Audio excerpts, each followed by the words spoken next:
conversation with Apple employees and the review of dozens of documents. Did I not say that after Facebook, they're going to come after Apple? And they're going to come after the documents and the former employees. Did I not say this was going to happen? Did I not say an hour ago this was going to happen? You did. Even earlier this week or late last week. Yeah. So here they are with documents and former employees. And it says, dozens of documents raises important questions about Apple's efforts to entrench itself into the healthcare sector. Yes, very important questions. I have super important questions about Apple going into health. This really raises some very important questions. I mean, we all have these very important questions, don't we now, about Apple going into health based on these incredible revelations of concerns that people are expressing? I mean, does it get heavier than that?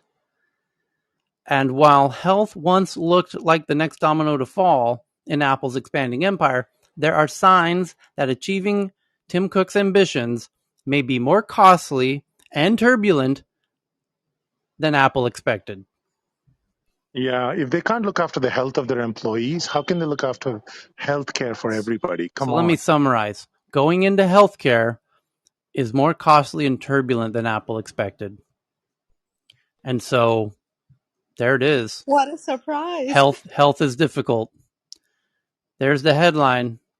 The world's biggest company, is going into health, and now it raises some really big questions because people are expressing concerns because it's difficult. It's a difficult space, this healthcare stuff. I would love, can I get this job, please? Where I call up my friends who work at different companies or who used to work at different companies and be like, hey, why didn't you guys ever release that product? Well, because it was turned out to be kind of hard. Oh, really? Hold on, let me write this blog post. This just in. Somebody tried to do something and it was difficult. Stay tuned. We have the whistleblower coming up with an interview tomorrow. Sweet Jesus. Okay, so the next one is source Reuters. It says they have sources that the European Union plans to fine Apple over the iPhone's NFC chip, focusing on Apple Pay terms and blocking rivals' access. More of that part, I imagine. Charge sheet could be sent to Apple next year. Boy, they really run the... Watch out, China. You think you're fast? The EU is going to fine you, and they're going to tell you next year what it's about. They're going to send you that email sometime next year. Keep an eye out for that email in 2022. We just made a decision. Holy shit. The EU made a decision. We'll let you know what it is next year. China, in the meantime, has done, 20 laps around the pool while the EU's putting on its flippy wings to get in the pool. Nintendo Switch OLED review. Beautiful screen, nice kickstand, and extra storage, but some old Joy-Con controllers and no performance improvements. TechCrunch says they have a report. For at least 2 years, Amazon has invested $50 million a year to develop a refrigerator that can monitor usage and suggest products and recipes to your lazy ass.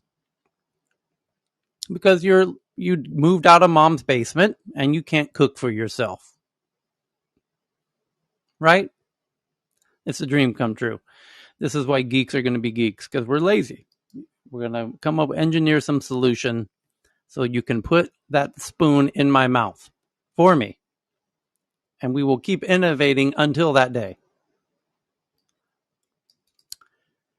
So, Apple, next one from Forbes. Tyler, will it also tell you if the food is fresh that you have in your fridge? You better believe it. This is going to be the freshest food ever.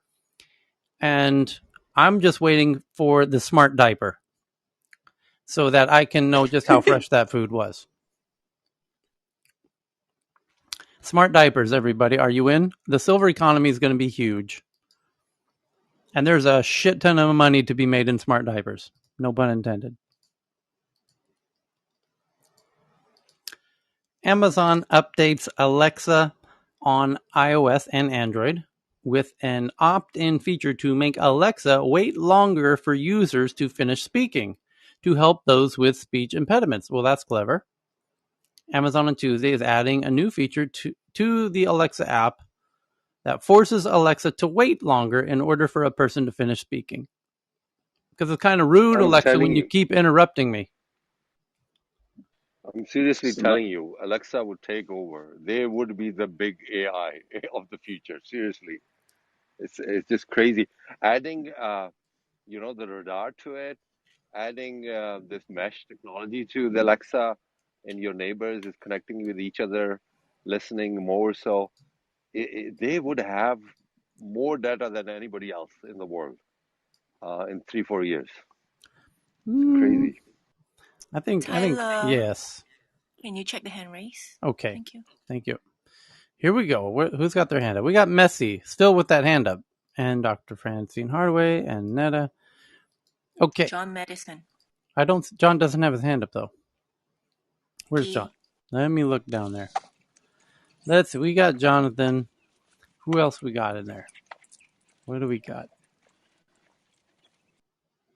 Hold While you on. bring the guys up, that Tyler, might be on the easiest. healthcare stuff about Apple, Yeah.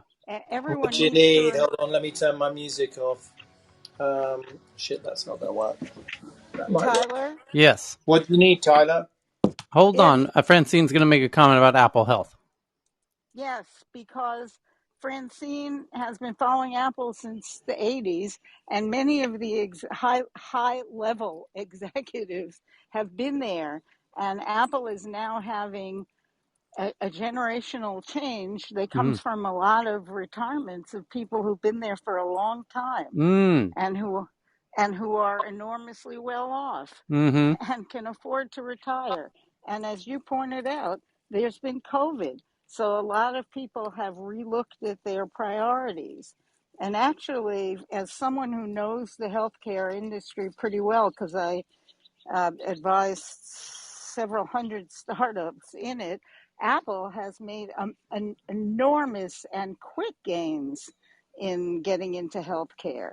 It's notoriously slow, and this point that was made about the records being hard for the doctors because they don't know what to make of them.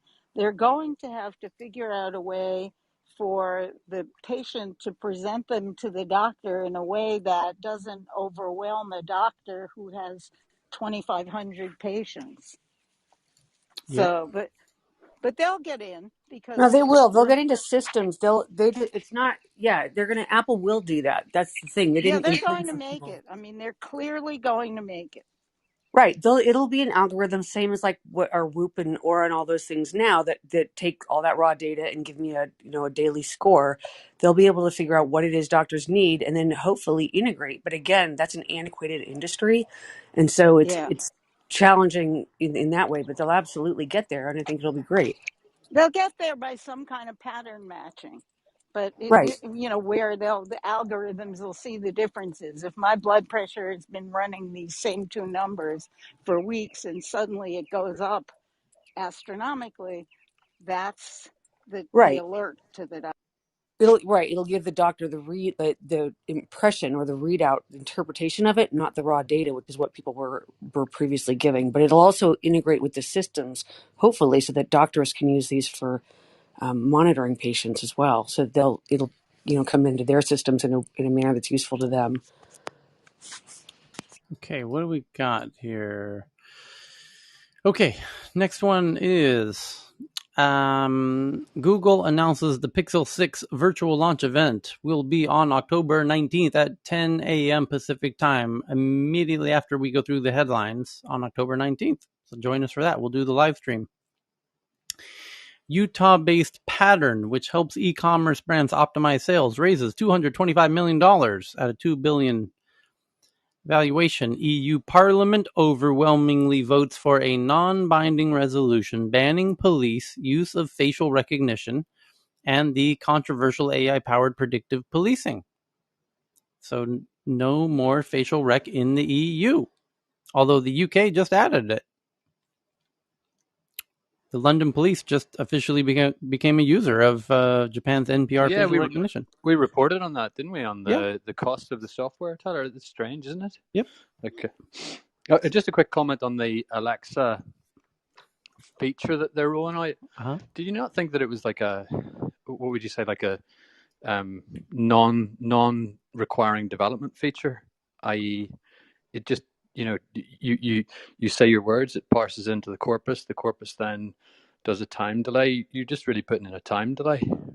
I don't know if I on that previous headline where they said for people with speech impediments. I think I don't really care what happened today in Amazon's update to Alexa. What I'm concerned, what I think inevitably is going to happen is Alexa's going to learn to understand your pace of speaking and customize its response based on your speech patterns. And it's going to know, some people speak like I do, where I interrupt myself and I start making a point and then I interrupt myself and, I kind of bob and weave as I make points. And Alexa will understand that that's part of my speaking style. That what seems like the end of a sentence might not be. And where other people, it's very easy to predict, oh, that's the end of their sentence. And for other people, they talk and then they pivot and then they move and then jib and they jive and then they finish their thought, in a weird way, like I sometimes do. I think these AIs like Siri and Alexa and Google Assistant are going to understand that in the very near future. So what they did today, that's nice, but we're going to make no mistake, this is just the daily update of the baby steps. It's like watching photos of your cousin's kid. Here, baby Sally took her first steps today. Okay, that's great. I'm pretty sure Sally's going to be walking just fine in about 3 years. I don't need to know, that she fell down today. You have 0 kids. No, but I know what's going to happen to little Sally, and so a lot of these headlines where the tech journalists are trying to point out, weird little things, it's like they're not totally relevant to the bigger picture of where this is all going. Yeah, I hear you. And just a quick comment on that Apple one. Yeah. Like, to what extent is the health area like the poor cousin to the mothership on the products and the hardware? Like, does anyone know?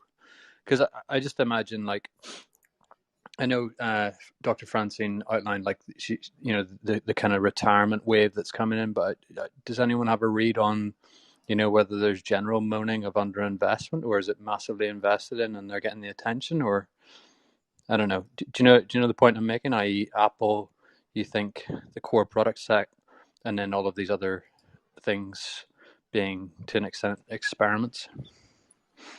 I would say that Apple Watch is part of their core product set, and healthcare is the major use case for Apple Watch. And until they really get their glasses sorted out, they're depending for income on Apple Watch. So I would assume, and like all my Apple following blogger friends assume that healthcare is one of their biggest investments. Okay, next one. Just quickly on Tyler on this Yep. particular point, what Dave said. First of all, you have to understand, like, let's say if 3 seconds, and that's what the command time is, and it just goes dead after that. If you increase that to like 5 or 7 seconds, what's going to happen is there are other people in the house, and usually, let's say you have like about 3, 4 Alexas, one in bedroom, one in the kitchen, and one in another sitting room or something like that. Effectively, what is happening is that you're creating this like in-house system where you can actually not just only doing a command to just one Alexa, but if it is increased to like about 7 seconds or 5 seconds, then effectively other people are also sort of like other voices are coming into this. And if you go into the log, every single command has been written as a text. So if you go into your Alexa app, like you will see that this is what the commands you actually given at that particular time.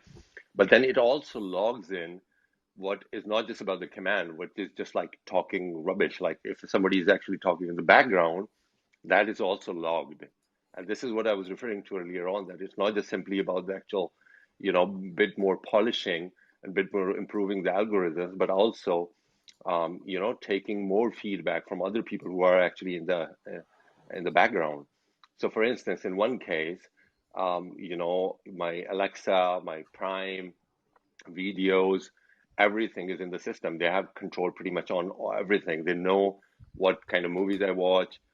They know what command I have given, what kind of thermostats is being actually running and connected with it, and all the other devices like lights and everything. So when that happens, it's only connected with one account in the house, and that's how every other device actually works. But now they are without the cameras realizing that how many people are actually living in that particular house because you have those voice samples now, and the talks like the way kid actually talk to the Alexa is going to be different. Obviously, it's in the same account. The woman talks to the Alexa, it's going to be the same different thing.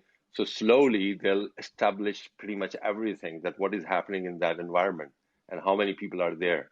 And what we were discussing a couple of days ago, like in terms of the actual, the frequency and the pitch and the voice, and they can establish the mood we have. Like for instance, you are really jolly today, which I noticed, like when you were talking about the actual the article about the Apple, and if through voice they can sense the sentiments of not just you but the people actually in the background, then they can actually draw some sort of conclusion that what sort of things are happening in the background and what environment you are in. So that's what I was referring to, that this is such an amazing data they're going to be actually having in the long run, and they're going to be in the best position to sort of like build something on it. So yeah. Okay, so the next one up is an Indian cryptocurrency exchange, like a Coinbase for India, although Coinbase works in India, but India's got their own, called CoinSwitch, raises $260 million, led by Andreessen Horowitz and Coinbase. So there you go. You got to invest in your competitor. That works. At a $1.9 billion valuation, Andreessen Horowitz's first Indian investment. Well done, India. There isn't as much competition though, honestly, because a lot of the exchanges are limited in terms of their jurisdiction, like who governs them, where they can go, and they enter into problems if they cross into another jurisdiction. And they also have fiat on ramps.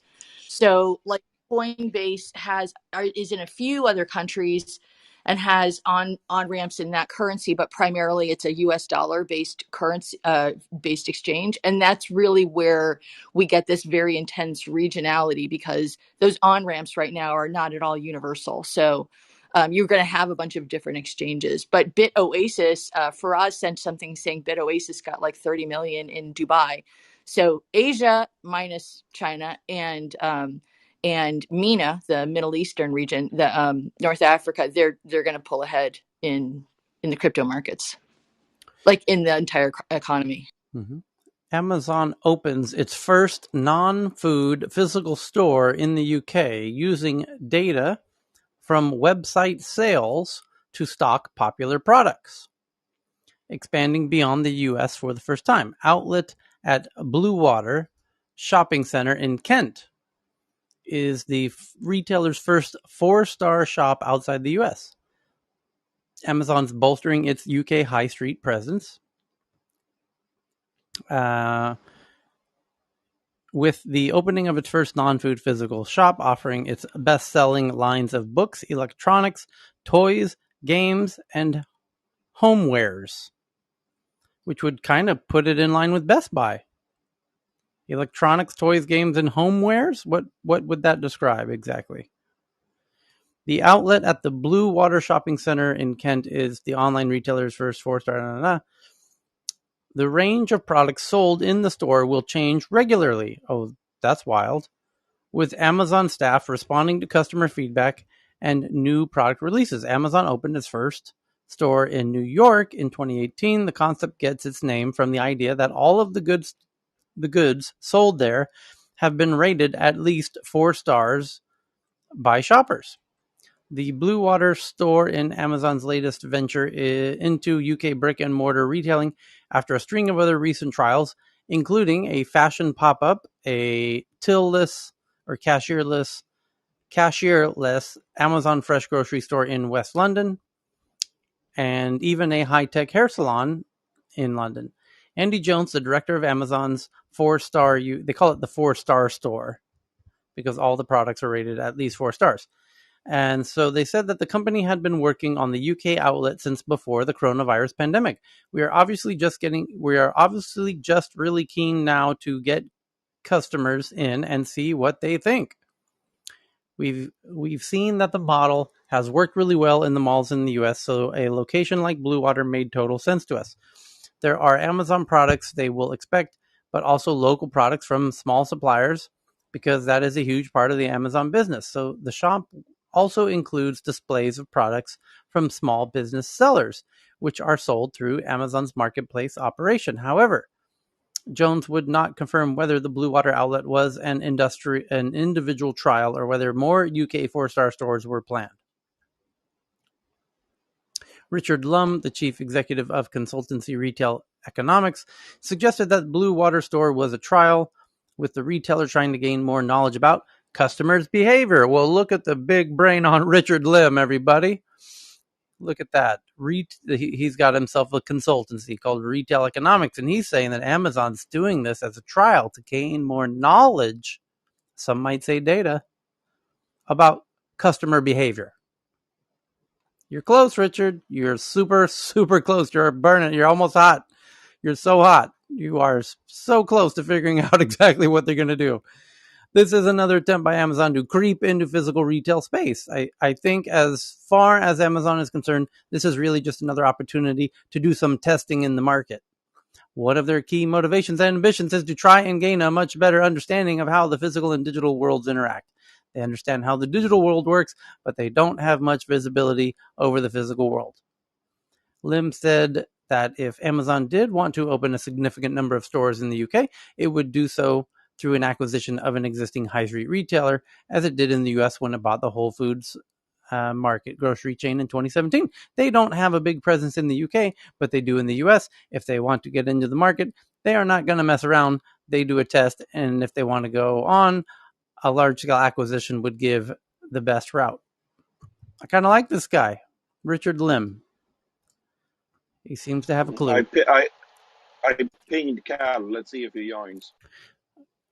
Tyler, you'd made the analogy to it being similar to Best Buy. I think it's more similar to Target. Yes. It's just a matter of how they use homewares. But when I think of, Target without the clothing and, the toiletries, but kind of the inner back portion of the store, that's really seems to be their sweet spot. Yep.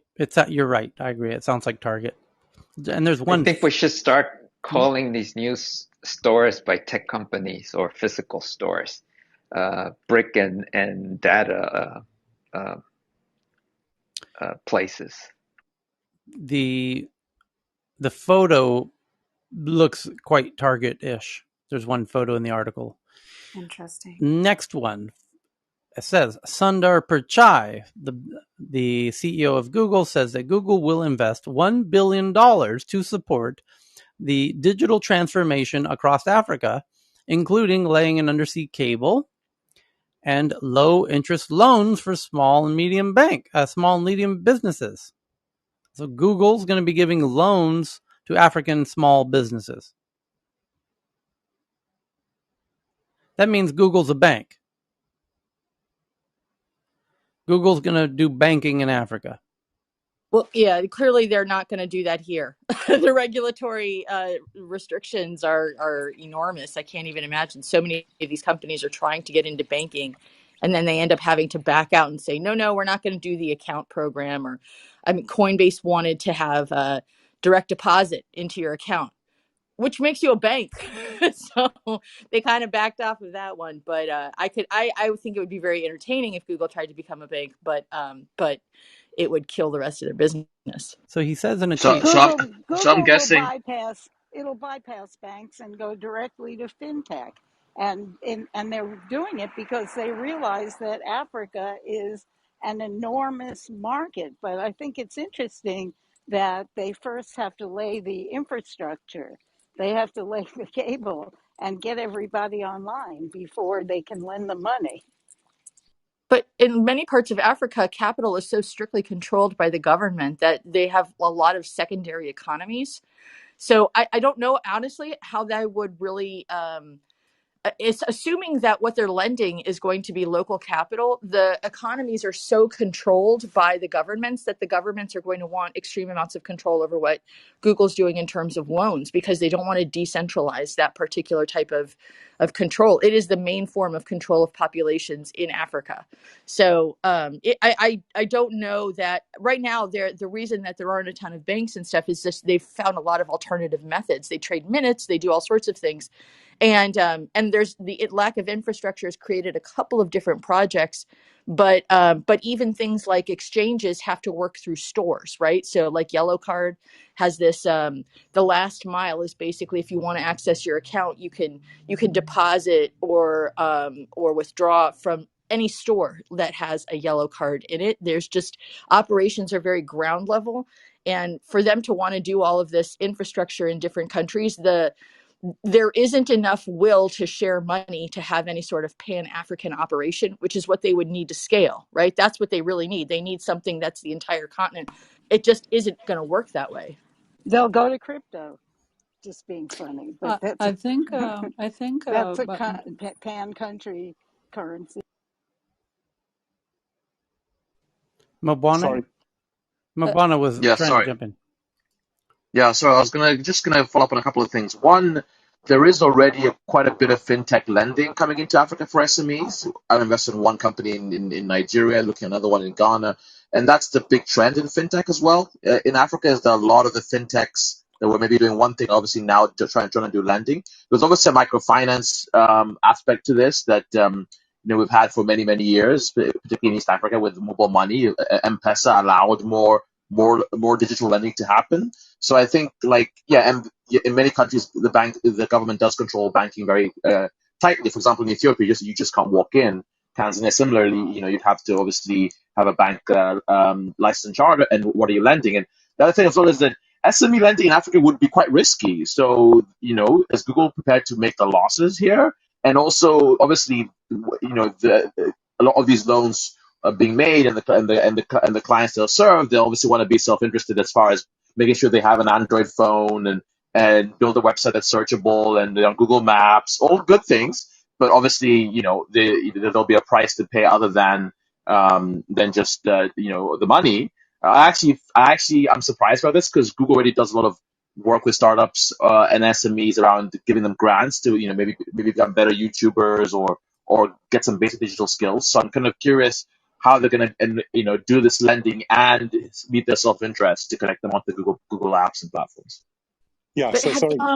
I just just tweeted. to add on to that, yeah, like Mbwana said, for example, in Ethiopia, you really no one is allowed, even me as a diaspora, because I gave up my Ethiopian citizenship.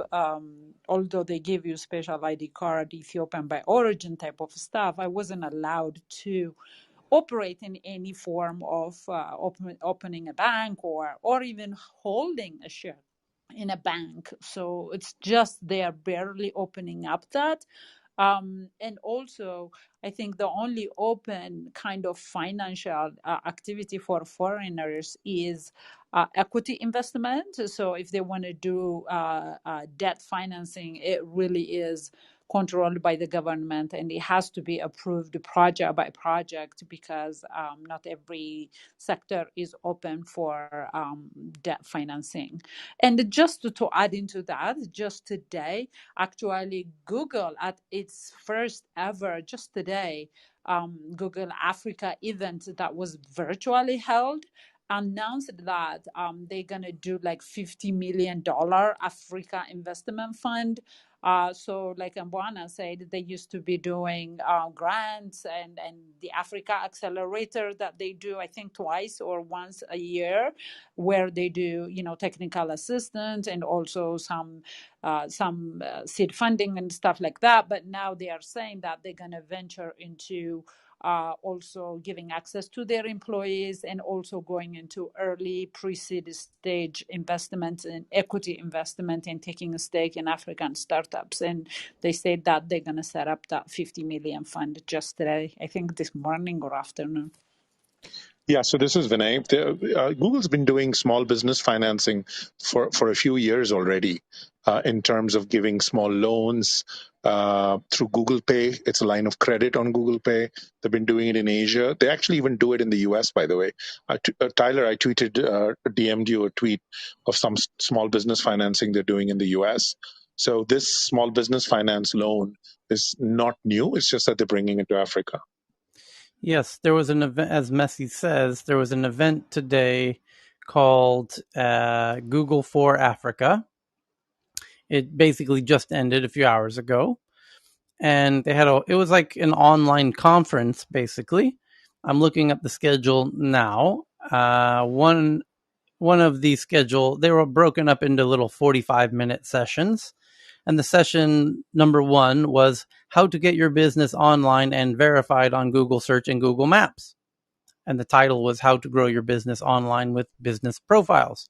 And then they had session number 2 was how to grow your business online with Google Ads.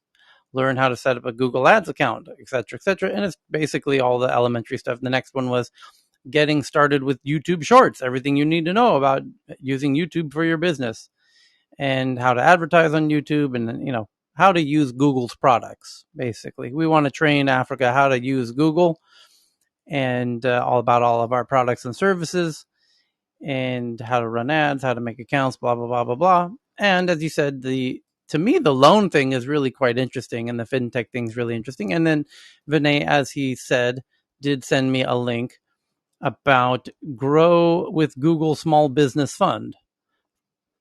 Minority and women-owned small businesses and their underserved local businesses are facing unprecedented challenges, and how small business owners can access the fund.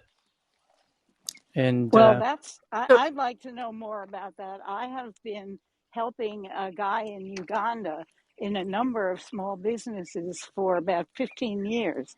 And he just gave me a business plan to start a family farm sort of operation to grow food for farmers markets.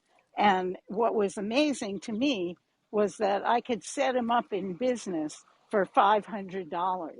So that's like an incredibly small amount of money.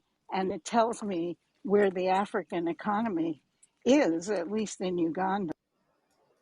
so Dr. they, You know, Francine, was that a program so or how did you connect with that farmer? I'd love to do that as well.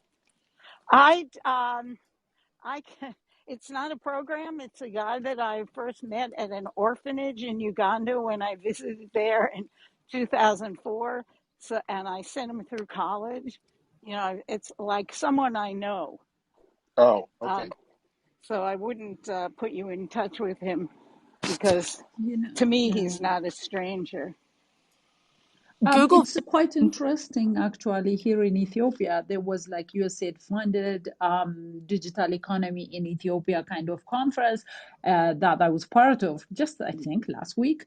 And there was marketing and digital presence, and these are Google partners, Google for Business partners. So it was called like Africa 118, and they were teaching exactly what you said, Tyler, that how you can have your business presence in Google, and then you can also be discoverable, and you can be verified by people. How can they can find you on Google Maps and things like that, and also how to do the digital marketing through Google Business and all that for free. So I think they are partnered with a specific digital company here in Ethiopia as well. I know that company has presence, I think, 4 African countries, and they they approached me as well, if I want the services for free, that they are partners with Google. So they really are trying to have presence on the ground. I know that Google Ventures has invested in a number of different platforms in fintech and in crypto, and like Zend, which is this credit union combination. So there's a lot of credit unions around. And the credit unions, they've tried to combine them to make a more of an economy of scale, and make sure that loans can get repaid and stuff like that. And I know that they did an investment in Zend, and I think they were looking at this one Hervest, which is another. I think it's a Nigerian company. But this is the problem with investing in in smaller, or this one would be considered actually probably a medium-sized business. It's this female-run organization where they're basically giving loans and information. So it's education plus loans to farmers. But the woman who runs it and her team have to literally go to all the farms, right? So it prevents scale because just getting to the customers is actually physical work, right? So and Nigeria has a ton of fintech already. There are a few countries. I think there's a lot of stuff happening in Kenya, and in what's it called, Tanzania. There's a huge amount that's happening as well. So there are a few areas that are really intensely being being built out, but there are still some structural issues in terms of access. So I would be interested to find out exactly how the investment would work in something where the last mile is literally like putting it in a store, or putting it in the walking to all the different farmers, because the whole model, the Silicon Valley model, is scale with no people, right? No headcount increase, huge customer increase. That is the kind of scaling that they like. That is not available right now in Africa. That is not to say it won't be available at some point in the near future. It's just that's against their general model in Google, but also like in any Silicon Valley thing. That's just not how they deploy money. So I'd be very interested to find out. Right now, what they do is they do seed funding and a few things, but for them, it's basically like a tiny amount of money.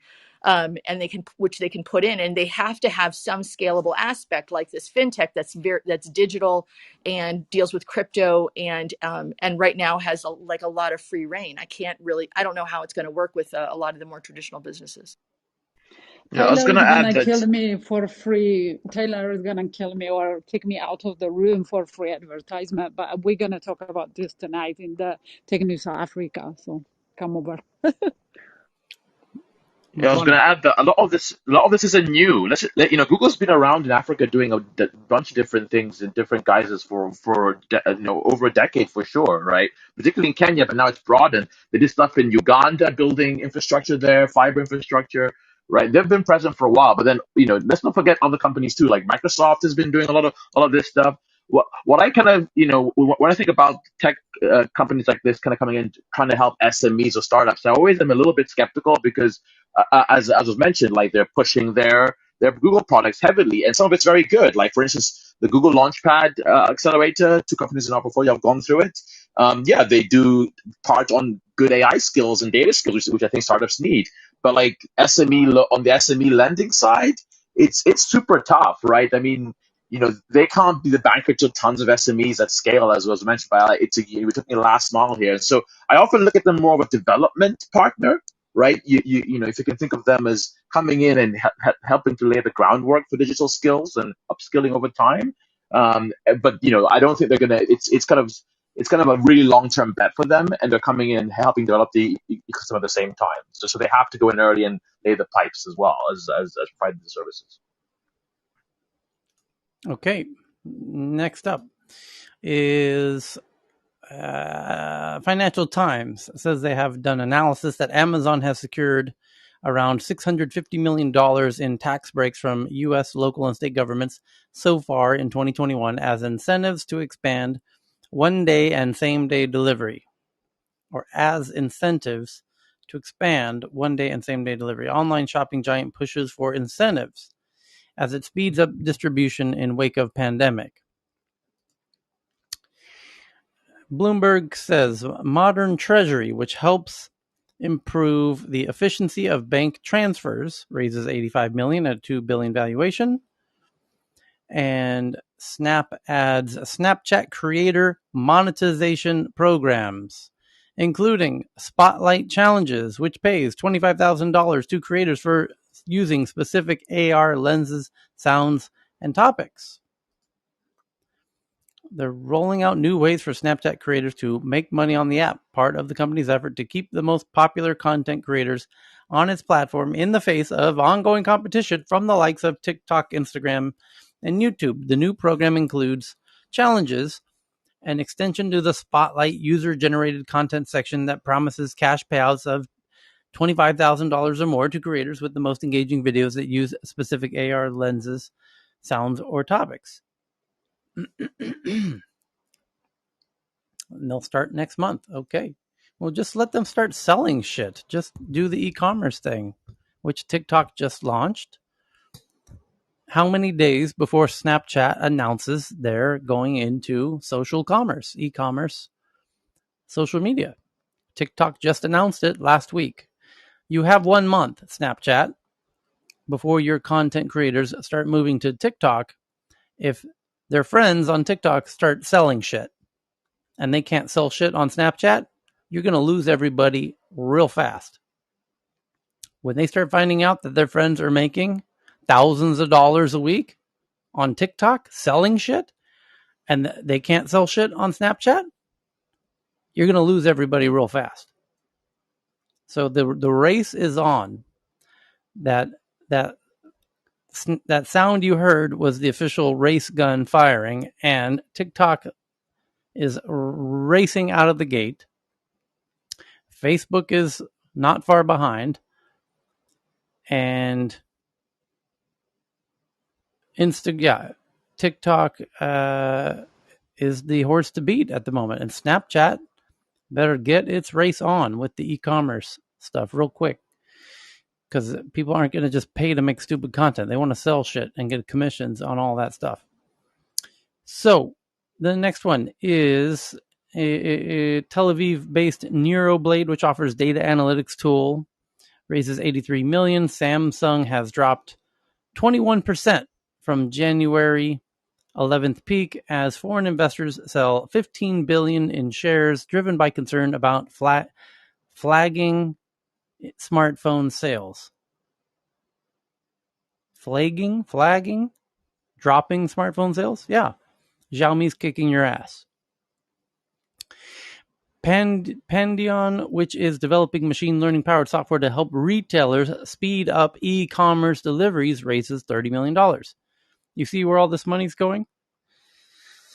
And what else? Common Stock, a social network for traders, stock traders, that requires them to link their trading accounts before posting about their investments, raises $25 million.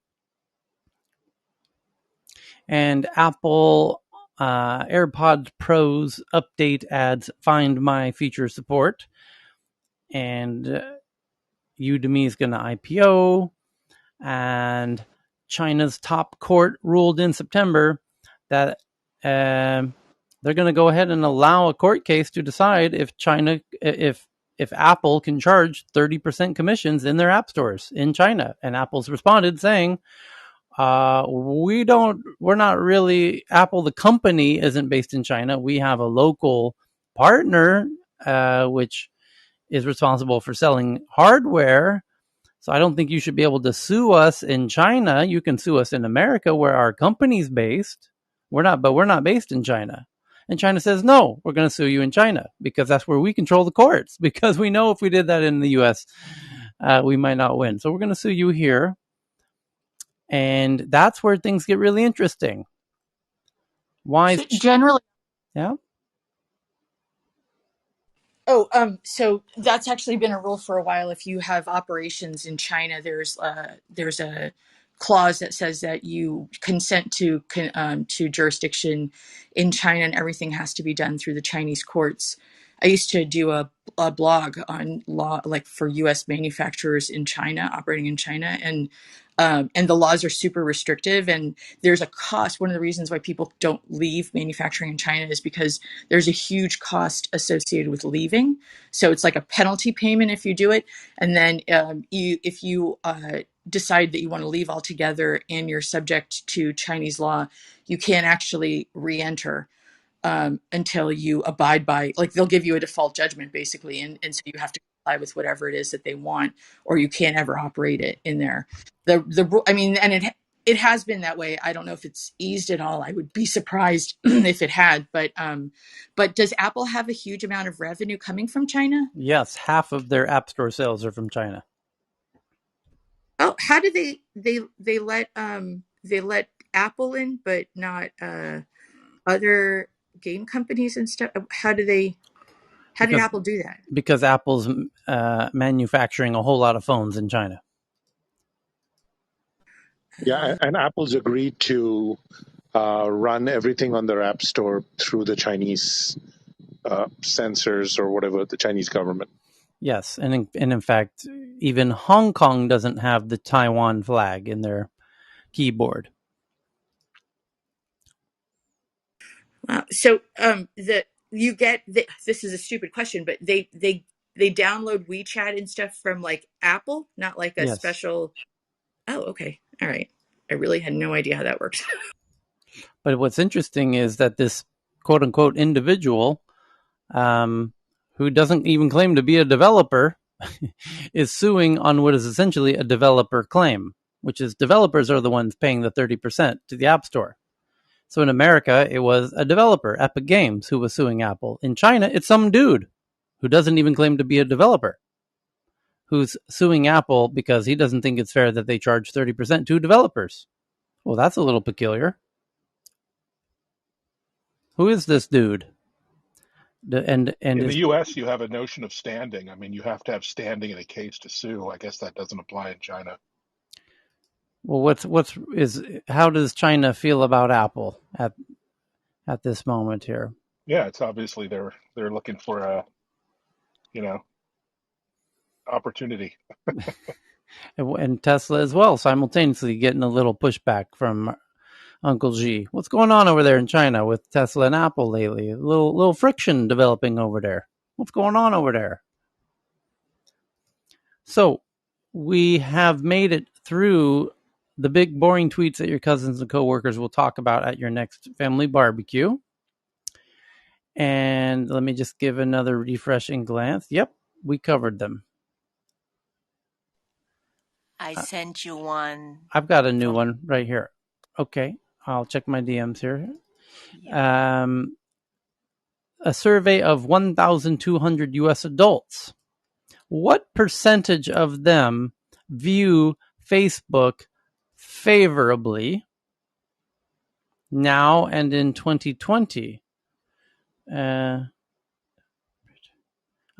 So what percentage of U.S. adults view Facebook favorably today? 30%. 65%.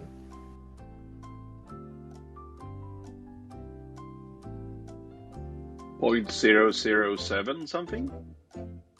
I'm waiting for Messi. 25%. Time's running out. What's the right answer, Messi? I was eating dinner, so I didn't even hear the question. Sorry. Like a superstar does, Messi. As the Alpha Jeopardy champion of tech news around the world, she just eats dinner while she plays. Like the rest of you are all scrambling. Anyway, thanks, Taylor. She's just chilling, getting a foot massage, killing it on stage, Tech News Jeopardy while everyone else is rushing. Foot massage is where you are. Yeah. So the correct answer is 66%. So Carl wins with the closest guess. Oh my God.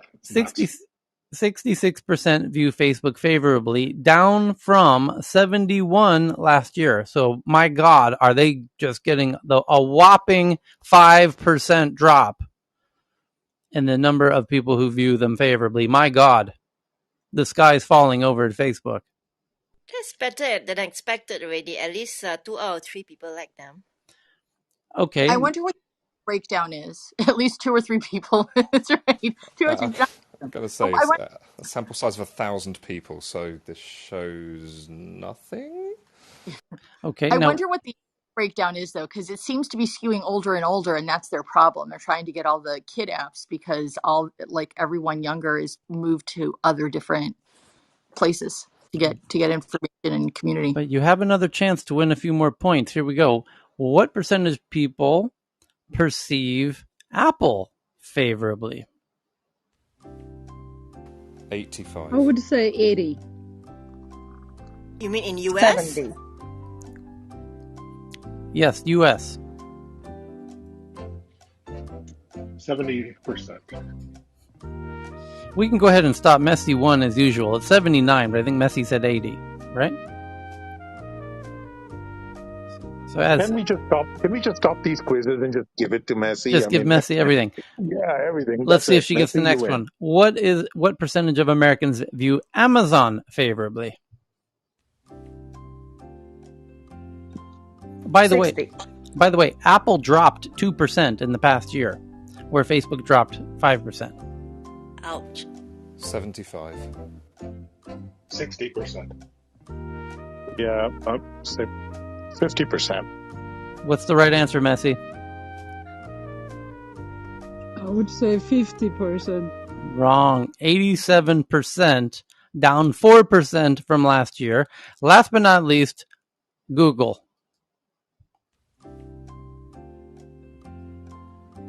90%. Get the fuck out of here, Carl. You're Googling this shit already. Carl won. I'm hoovering, genuinely. There you go. I'm hoovering. Carl won that round with 90%. That's the correct answer, 90%. And which didn't drop, interestingly, because the assumption is that big tech is getting the shit beat out of it, because we all know the corporate tech journalism is doing their best to take these clowns down, and yet Google's not gone down at all. Amazon went down 4% to 87%, Apple down 2% to 79%, Facebook down 5% to 66%. Yeah, but Google's algorithm will make sure that their unfavorable rating will never go down, right? Yeah, I don't know. So those are the big boring stories at the moment. And then we get into the fun tweets. Here we go. Robots give Greece's postal service a speed boost. There's a new addition in the Greece's postal service, a fleet of yellow robots sorting through the mail. And it's these cute, they look like Roombas. Boy, they look exactly like Roombas. And they move the packages all around the post office. And then the next one is from QSC Consultancy in the audience, who sends in, by the way, fantastic tweets in the past few days. This one is Amazon and Google set to attend White House Forum on Quantum Technology. Amazon, Google, Microsoft, and others are expected to join Uncle Joe Biden administration conference on Tuesday. That's today, focused on quantum technology, because that's the future. And the next one, also from QSC in the audience, something called Founders HK for Hong Kong. Founders Hong Kong. Founders HK, created to strengthen Hong Kong's startup ecosystem, holds its first demo day. Founders HK was created to strengthen Hong Kong startup community, which has weathered more than 2 years of political turmoil along with COVID. And I want to see this story because I want to know who's behind Founders HK. And they had 11 startups. It was created to strengthen during the turmoil, and they had a demo day of 11 startups. Okay. They connect startups with mentors, many of whom are from Hong Kong, and work at major venture firms and tech companies. One reason why Founders HK is equity free is because it wants to focus on creating a creating a culture change. Hong Kong is a very money-driven place. So when you say that none of this will be money-driven, people are shocked. Says Chuang. Who's Chuang? Who are you, Chuang? Alfred Chuang, co-founder of BEA Systems, which was acquired by Oracle for $8.5 billion. Edith Yuang, former 500 startup general partner, and Philip Lam, co-founder of HomeCourt. Chuang and Yuang are also partners in Hong Kong-based venture capital Raise Capital. Cool. I think I know Alfred. Pardon me while I check my inbox for 2 seconds.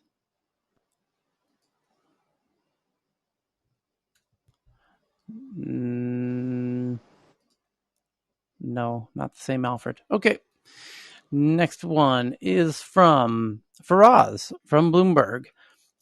Hold on. Oh, where's my sound files? Here we go. China PCR tests, to test for COVID. China PCR tests spiked months before the first known COVID cases. China's foreign ministry dismisses claims, and some experts say data isn't convincing. But Bloomberg's reporting that sales of PCR tests spiked in China months before COVID.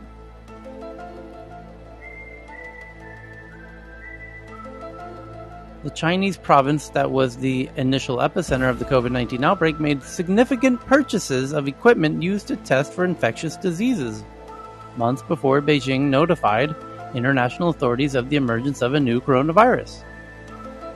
Oh, that's interesting. The sales were specifically in Wuhan.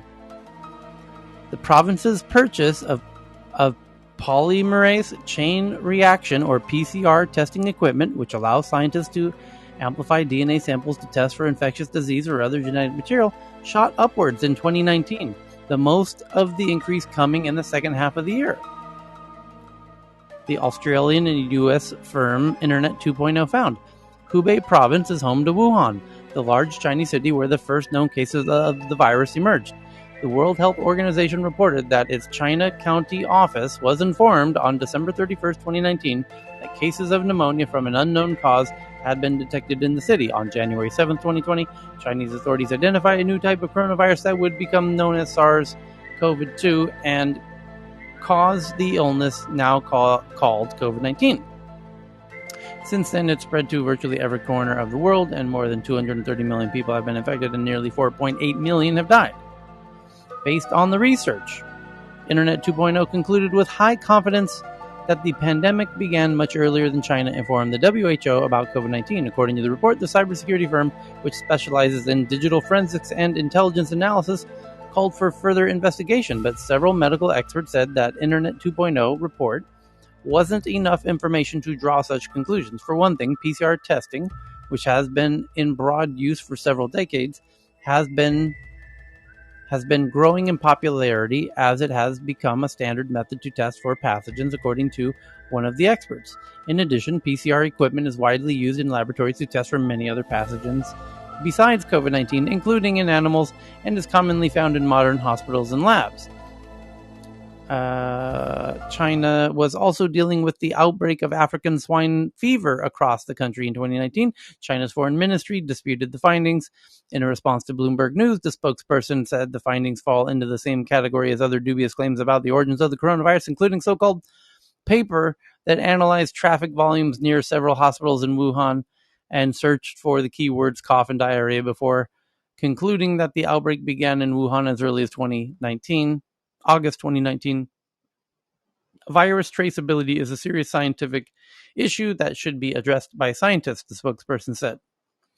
China's State Council Information Office published a white paper on the country's actions to combat COVID-19 that with a clear time and ironclad facts chronicles its efforts to fight the epidemic, the spokesperson said. China's anti-epidemic campaign is open to the world. The situation is clear, the facts are clear at a glance, and stand as a test of time and history, the spokesperson said. The Dr. Amish Adalia, a senior scholar at Johns Hopkins Center for Health Security, said he didn't know why purchases in Hubei province specifically had increased at the time. He had said it wasn't so surprising because, in general, purchases of PCR equipment have been growing even pre-COVID, as it has become the methodology of choice for pathogen detection. Okay.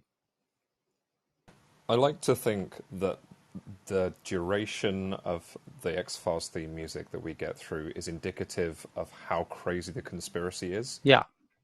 Ever gotten that far into that soundtrack? Yes, we got into the late innings of that one. The next one is a very simple one. NFT startup Dapper Labs acquires a virtual influencer startup called Brud. Get ready for the virtual influencers who have infinitely big duck lips. So good luck competing with virtual influencers. Tyler? Yes. Just to let you know, the breaking news is that WHO have approved the malaria vaccine, which will save thousands of lives. Oh, that's great. We could end Yeah. malaria. Yeah. Yeah. Good news for science and for preventing diseases. And for people who take vaccines. Absolutely. Absolutely. Or might this be a sinister plot? That's what you've got to go and find out in those rooms. Is it actually trying to eradicate malaria? Or maybe, just maybe, Bill Gates has nothing better to do than to track you because heaven knows your phone isn't tracking you enough already. We need to... It's 6G. It's in the 6G chip now. That's what you read my mind. And maybe you read my mind because you took the vaccine and you have telepathy now. Well, see, Gates doesn't have smartphones, so he's got to compete with Apple somehow. Ah.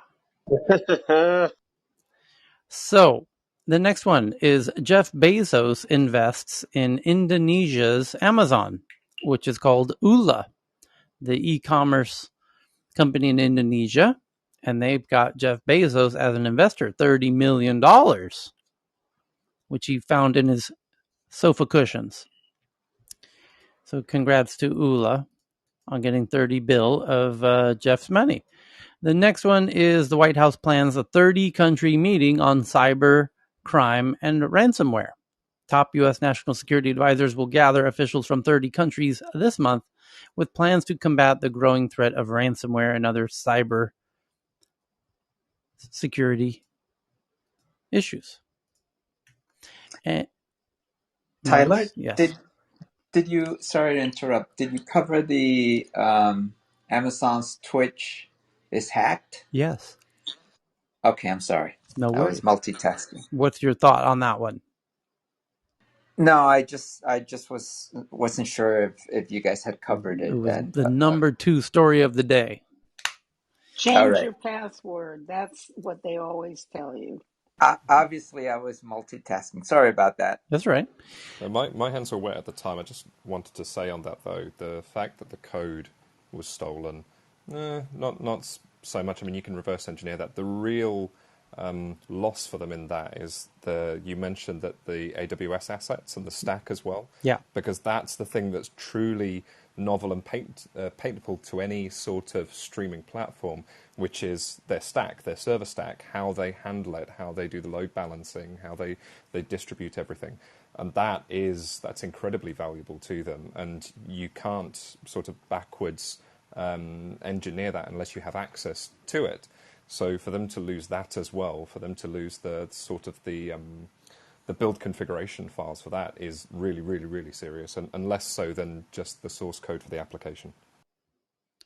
Alrighty, here we go.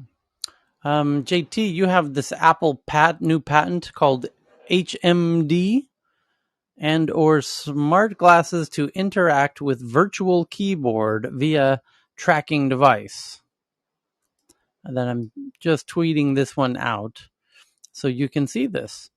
How you're going to use a virtual keyboard in virtual reality. You're going to need a virtual keyboard in virtual reality. Ex-Uber driver takes legal action over racist face recognition software. Uh-oh.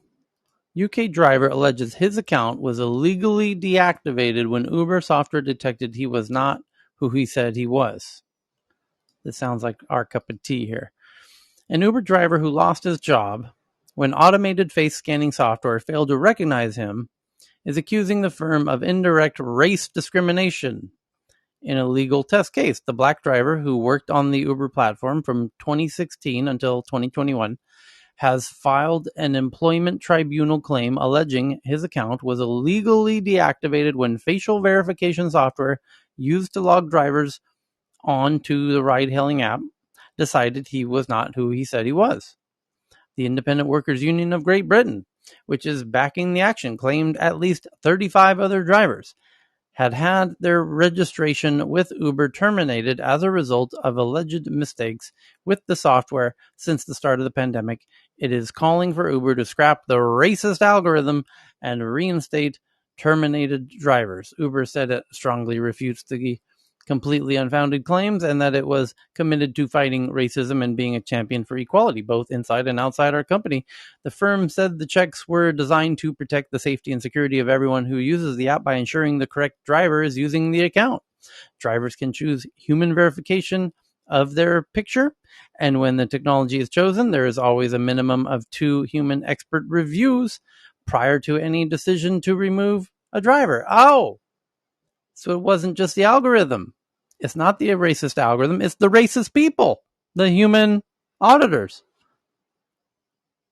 So are we to assume that they're racist as well? Checkmate, got you. You didn't realize what was going on in the back end. And now your lawyer thinks, shit, we should have just checked to see how it actually worked before we filed this lawsuit. Did you cover the Tesla thing yesterday? The Tesla $137 million judgment against them? We did briefly yesterday. Yeah, Tesla lost a suit to somebody at their Fremont factory, which is their main factory in California, and a black former employee was claiming kind of what was the exact legalese? So he was an elevator operator, and they had he apparently they had race. 1 second. Okay, they had racist commentary to every day for the entire time that he worked there, and they apparently it was both written and verbal, and so there was a $7 million judgment for harassment, and racist hate behavior, and then $130 million in punitive damages. Amazing.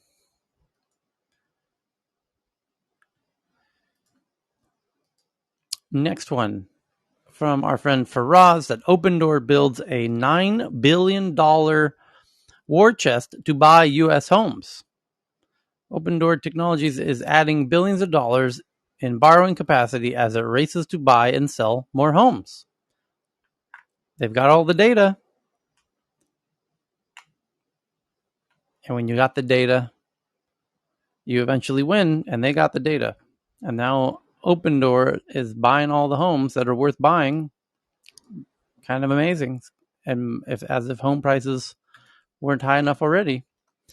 And then Faraz sends in this one that the founders of Network, Aaron Levant, are digital geniuses who have partnered with content creators, influencers, and artists.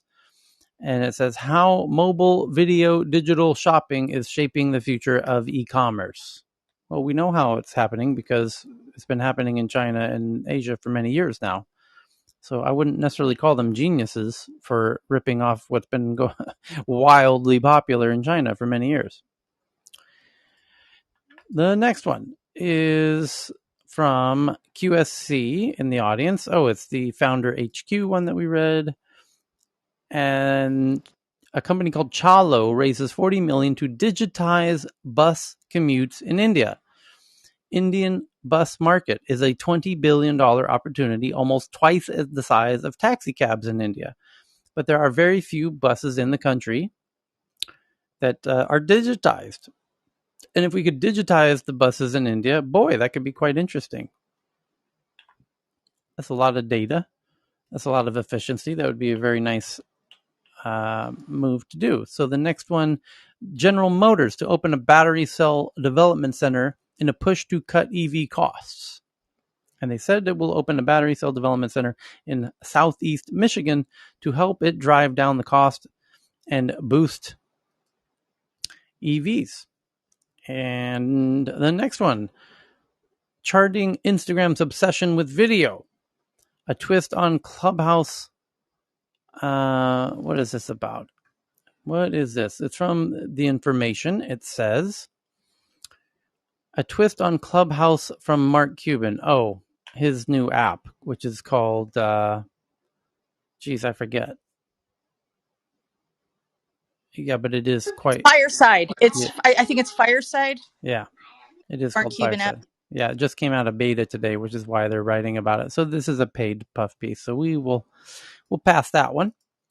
And the next one is, it says, big tech billionaire backed philanthropy announces fund to reset the job market. McKinsey Scott, which was Jeff Bezos's former wife, Jack Dorsey and Eric Schmidt, are among the tech donors to something called Families and Workers Fund to reset the job market. What is this exactly? A cohort of foundations and tech billionaires, including Mackenzie Scott from Amazon, Jack Dorsey from Twitter, and Eric Schmidt, from former CEO of Google, and Craig Newmark of Craigslist. One of these things is not quite like the other. Are backing a new 5-year philanthropic fund directed at creating better quality jobs and more sturdy social safety net, the group said Tuesday.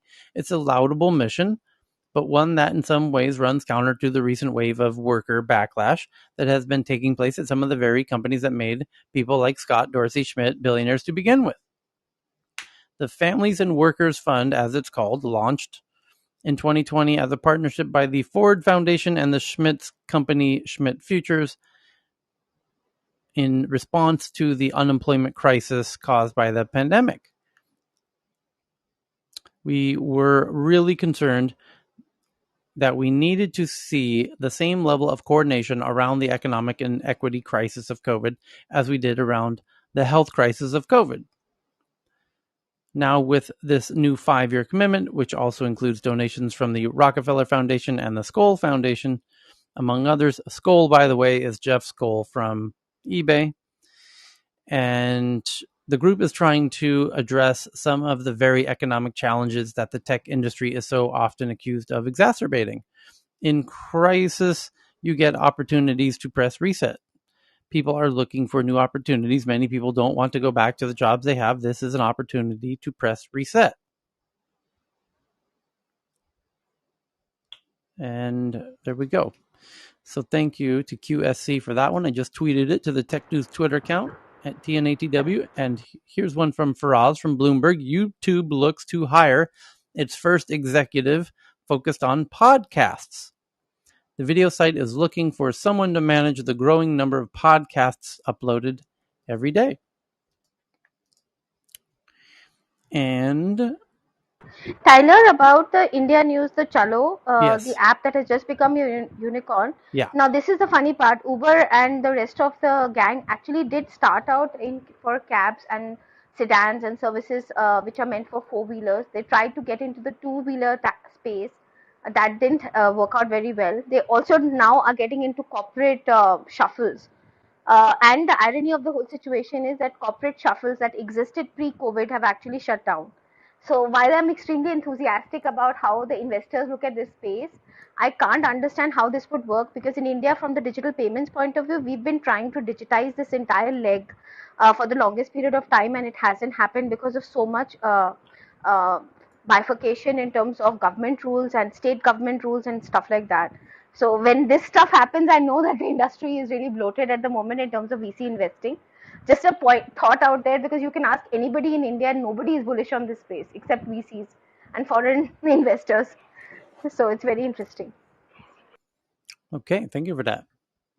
The next one from Alex in the audience. It's a Vice article that says, interesting internal experiment where Facebook set up new accounts, followed mainstream Republican GOP politicians and got recommended QAnon content within a week, which sort of helps the claims that it causes extremism, at least political extremism. The next one from Shirok sends this one in from the Independent UK, that a health app is letting men take do-it-yourself fertility tests. Instead of invasive tests, Exceed Health, spelled EXSEED, oh boy, Exceed Health is allowing people to address issues of male infertility from the comfort of their own home. I'm not even going to click to find out how they're doing that. I mean, men need less invasive ways to check for fertility. Has anybody ever done that as a woman? I mean, that there's not anything more invasive, honestly. So the next one is from QSC, and the audience sends this one in, that Russia says Facebook outage shows why Russia needs internet sovereignty. Russia social networks reported a spike in activity during Monday's global Facebook outage, which Moscow officials said shows that Russia was right in its push for internet sovereignty. We can't depend on this Western internet. We got to build our own Russian internet, like China did, No, not to control you. It's just to help you. What do you mean control? No, my dear comrade. No. We already know everything. We just want to build the nicest, safest internet for you. And NPR article says Facebook's own data is not as conclusive as you think about teens and mental health. And Dr. Donish sent this one in. On Tuesday, Facebook's whistleblower testified before a Senate panel. The hearing focused on was advertised as protecting kids online.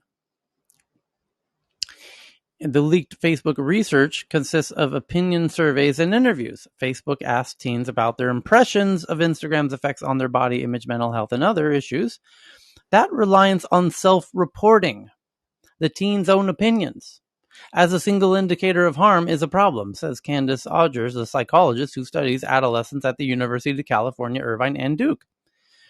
That's because teenagers are already primed by media coverage and the disapproval of adults to believe that social media is bad for them. Gotcha. You lose. Checkmate. Odgers was a cohort of a study conducted in 2015 and published in 2020 that found exactly this. If you ask teens if they're addicted, harmed by social media or their phones, the vast majority say yes. But if you actually do the research and connect their use to objective measures, there's very little to no connection. With the exception of a small increase in behavior problems, her study found no real-world connections between smartphone or social media use and several different measures of psychological distress and well-being. At the population level, there was little evidence that digital technology access and the use is negatively associated with young adolescents' well-being. An actual study. Like real research, by a real researcher. Instead of asking the kid how they think they feel.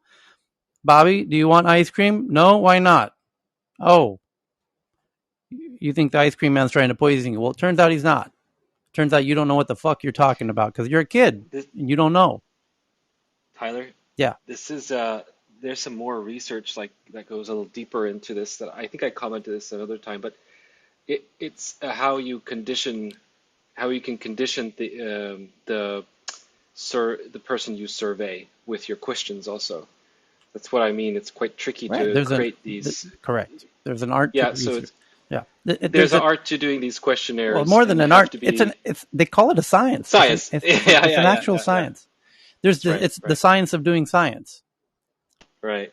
And it's also interesting because, I mean, it goes to in psychology where you can even, I mean, it's just basic, you can condition basically anyone by doing, and that's what marketing is. You condition people to be able to be more perceptive to things. So anyways, yeah.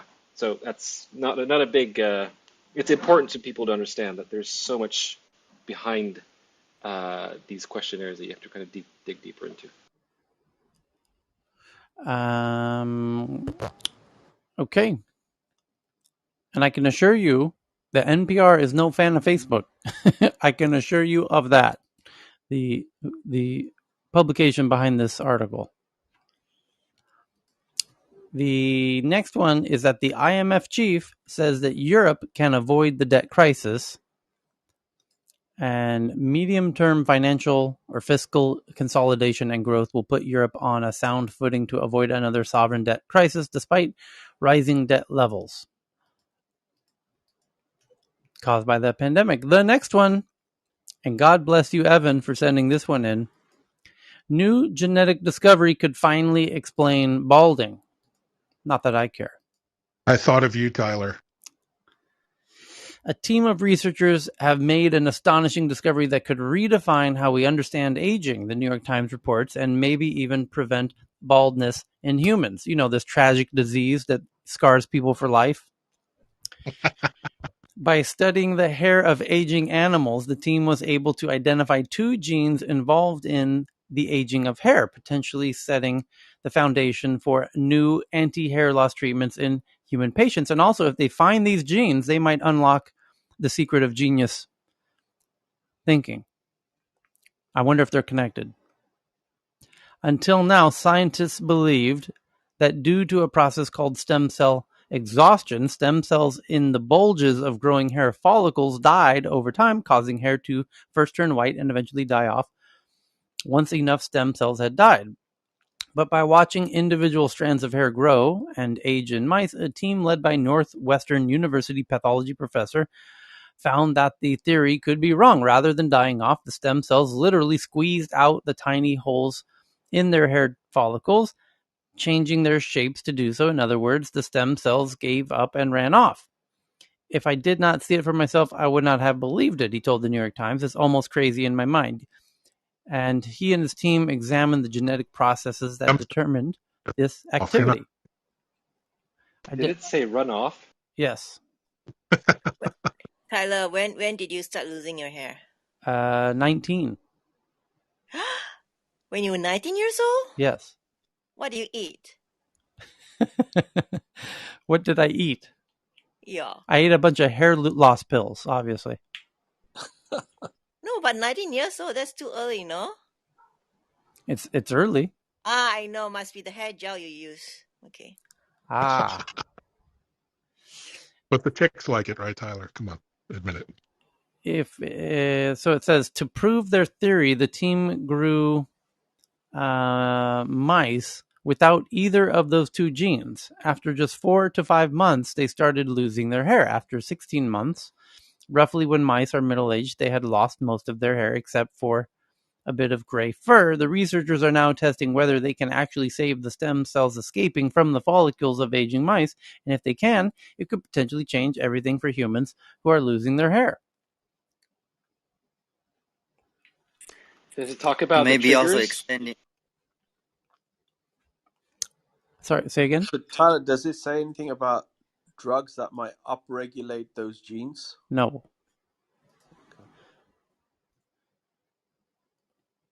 And what's the next one here? Apple used unfair tactics in 5G patent dispute.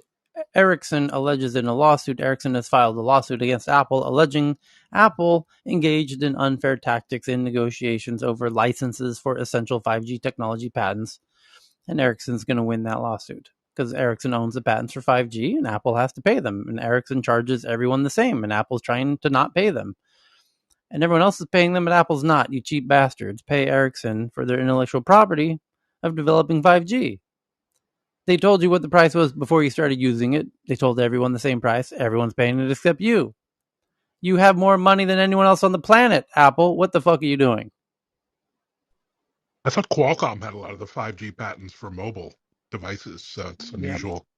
They have some, anyway. Yeah. Amazon CEO says video games could become the largest entertainment business. The early response to the company's game New World, which debuted a week ago, is very positive, and now they're doubling down and going to go big into video games. So here comes Amazon into the video game world. Snapchat users will...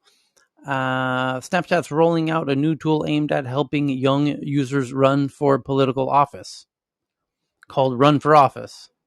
Snapchat users will also be able to nominate their friends to run for offices. Through the tool, Snapchat rolls out a new tool aimed at helping young users run for political offices.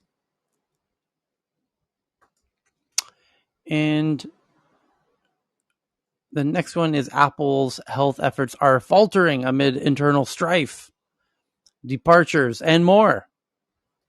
Wow, interesting. All these tech publications are picking up this report of how Apple Retiring Health. time. I told you they were coming for Apple next. I told you. Does it say what's the trigger? Like, what's the story? Why are these health? Why are they scaling back like the giants on health? I'm really curious about that kind of analysis. Apple says they're not. Oh, so they're not. Apple says they're not. Tech journalists Okay. say they are. Because they've lost some team members, during COVID. So Google scaled back allegedly, and Apple and Amazon, but you're saying COVID? I'm saying during COVID, some senior folks, and by the way, Apple generally, like Johnny Ives left not that long ago. Apple as an organization, when Johnny left, now it's other seniors, leadership people are realizing they have too much money now that Apple's reached the $2 trillion mark. It's been on an absolute boom the last 10 years. And these people have way too much money and they're getting a little bit older in life and they want to enjoy their golden years, outside of the campus. Or maybe they found a new purpose in life. But the, to as Francine says, this is not news to anyone who's followed Apple since the 80s. So, but Tyler, look at the age of these journalists that are writing these right now. I mean, I think the one that wrote the tech, I mean not the tech, the health news. I think she was probably like maybe 25, 26 years old. So that may have a little something to do with that, just kind of realizing the temperature of the generation and the temperature that we're in yes. right now culturally. We're dealing with people that are growing up with, some maybe, we're dealing with the what is it, the cancel culture.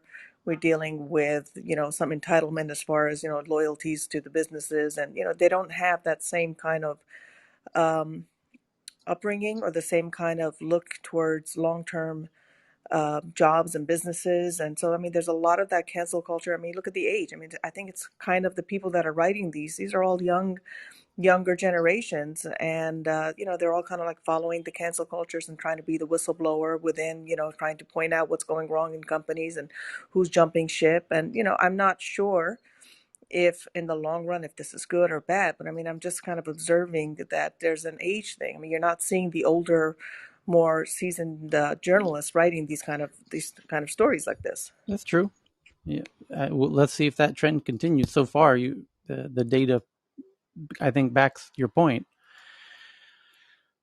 The next article here: a TikTok trend inspires students to steal toilets. Now, school officials say they're slapping teachers. Oh boy. Did I tell you? Did we talk about this?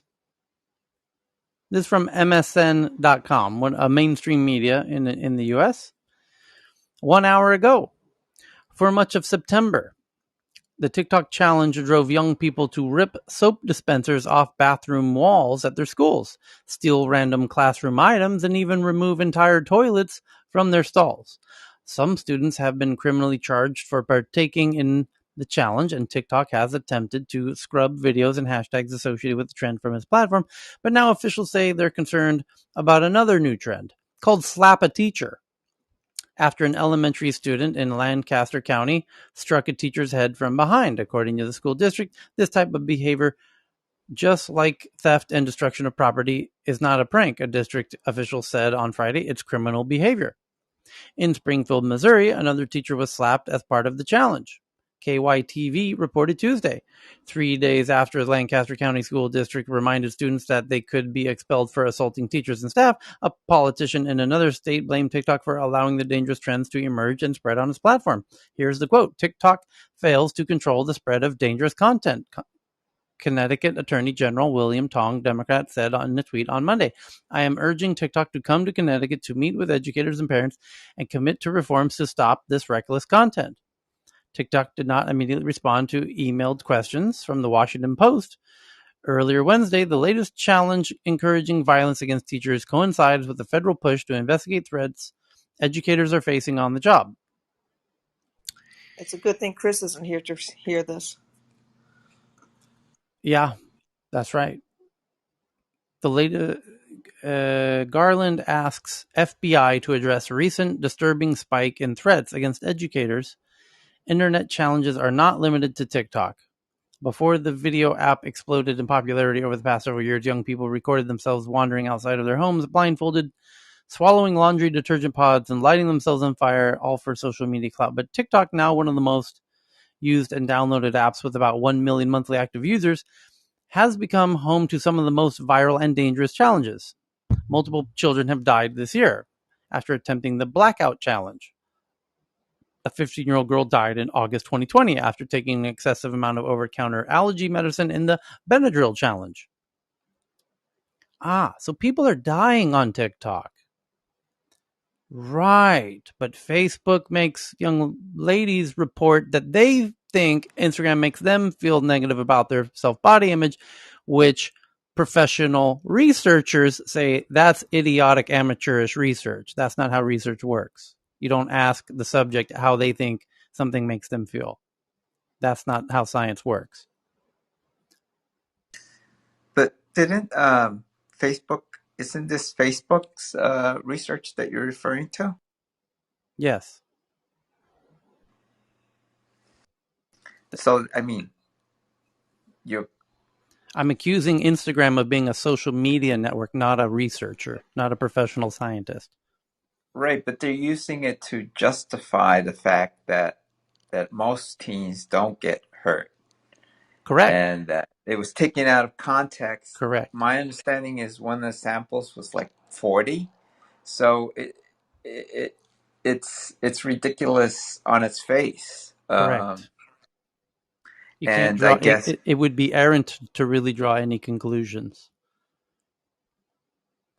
so. I guess what the question is, what do they have internal data that they're not releasing that could be reviewed by outsiders? And I don't think they're plugging the holes on that, as we saw with NYU. So I don't know which way you go if you really want to get to the bottom of it. Are kids killing themselves on the Benadryl challenge and slapping their teachers?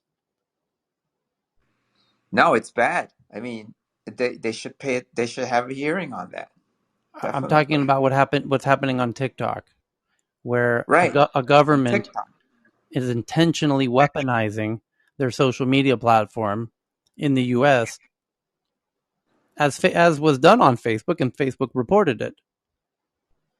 I mean, Trump might have had a point about banning TikTok. I'm not a fan of his, but yeah, I mean that whatever happened. I mean, that was one of the big, kerfuffles in the election year. It's an interesting dynamic because the question of national security is actually more important, and that's what this woman, the whistleblower, will be testifying about: how other governments have used our social media companies to weaponize and mobilize within the U.S. and how other countries have done it. And The other how do you interesting think they're using their own social media networks like TikTok? If they're weaponizing the American social networks like Facebook, who trying to combat it, I agree. Do you think their own social networks like TikTok are doing a decent job at stopping their own efforts to sabotage America? I agree.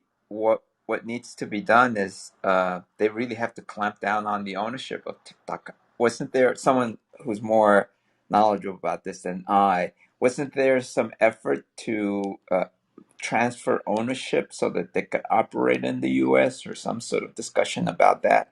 I mean, Yes. I'm very suspicious of that. So simply, here's a quote. Simply put, whatever TikTok has been doing to enforce its terms of service has not been working and merits serious reform, according to the Attorney General, Connecticut Attorney General. He noted that New Britain High School in central Connecticut temporarily closed last month due to unprecedented vandalism and behavior challenges, which school leaders attributed in part to the viral TikTok challenges. So they had to shut down the whole school. As many as 70 New Britain high school students faced discipline for vandalism and fighting. Schools around the country are warning students that such behavior is criminal and teachers remain on edge. Educators beware. The California Teachers Association wrote in a Facebook post on Tuesday. As if widespread vandalism in our schools last month was not the same challenge circulating on social media networks, TikTok is now calling for students to slap a staff member. Slapping an educator, regardless of whether it results in injury, is an assault and battery and is completely unacceptable. And they'll be expelled. So who do we think cooked up this genius plan to get students permanently expelled from education across America? It's the perfect weapon. Yeah. And now Could you it be know. turned a gun on them and start up a thing for other students to become politically active in another country? This with the election thing that they were boasting on one of the other platforms. Could we have that transferred to this one as well? The There's Facebook's. there's a Texas shooting right now again that just happened in a high school. Several people have been shot. Oh, is that the new challenge? I was just about to read it. Yeah. Yep, I just DM you too, Tyler.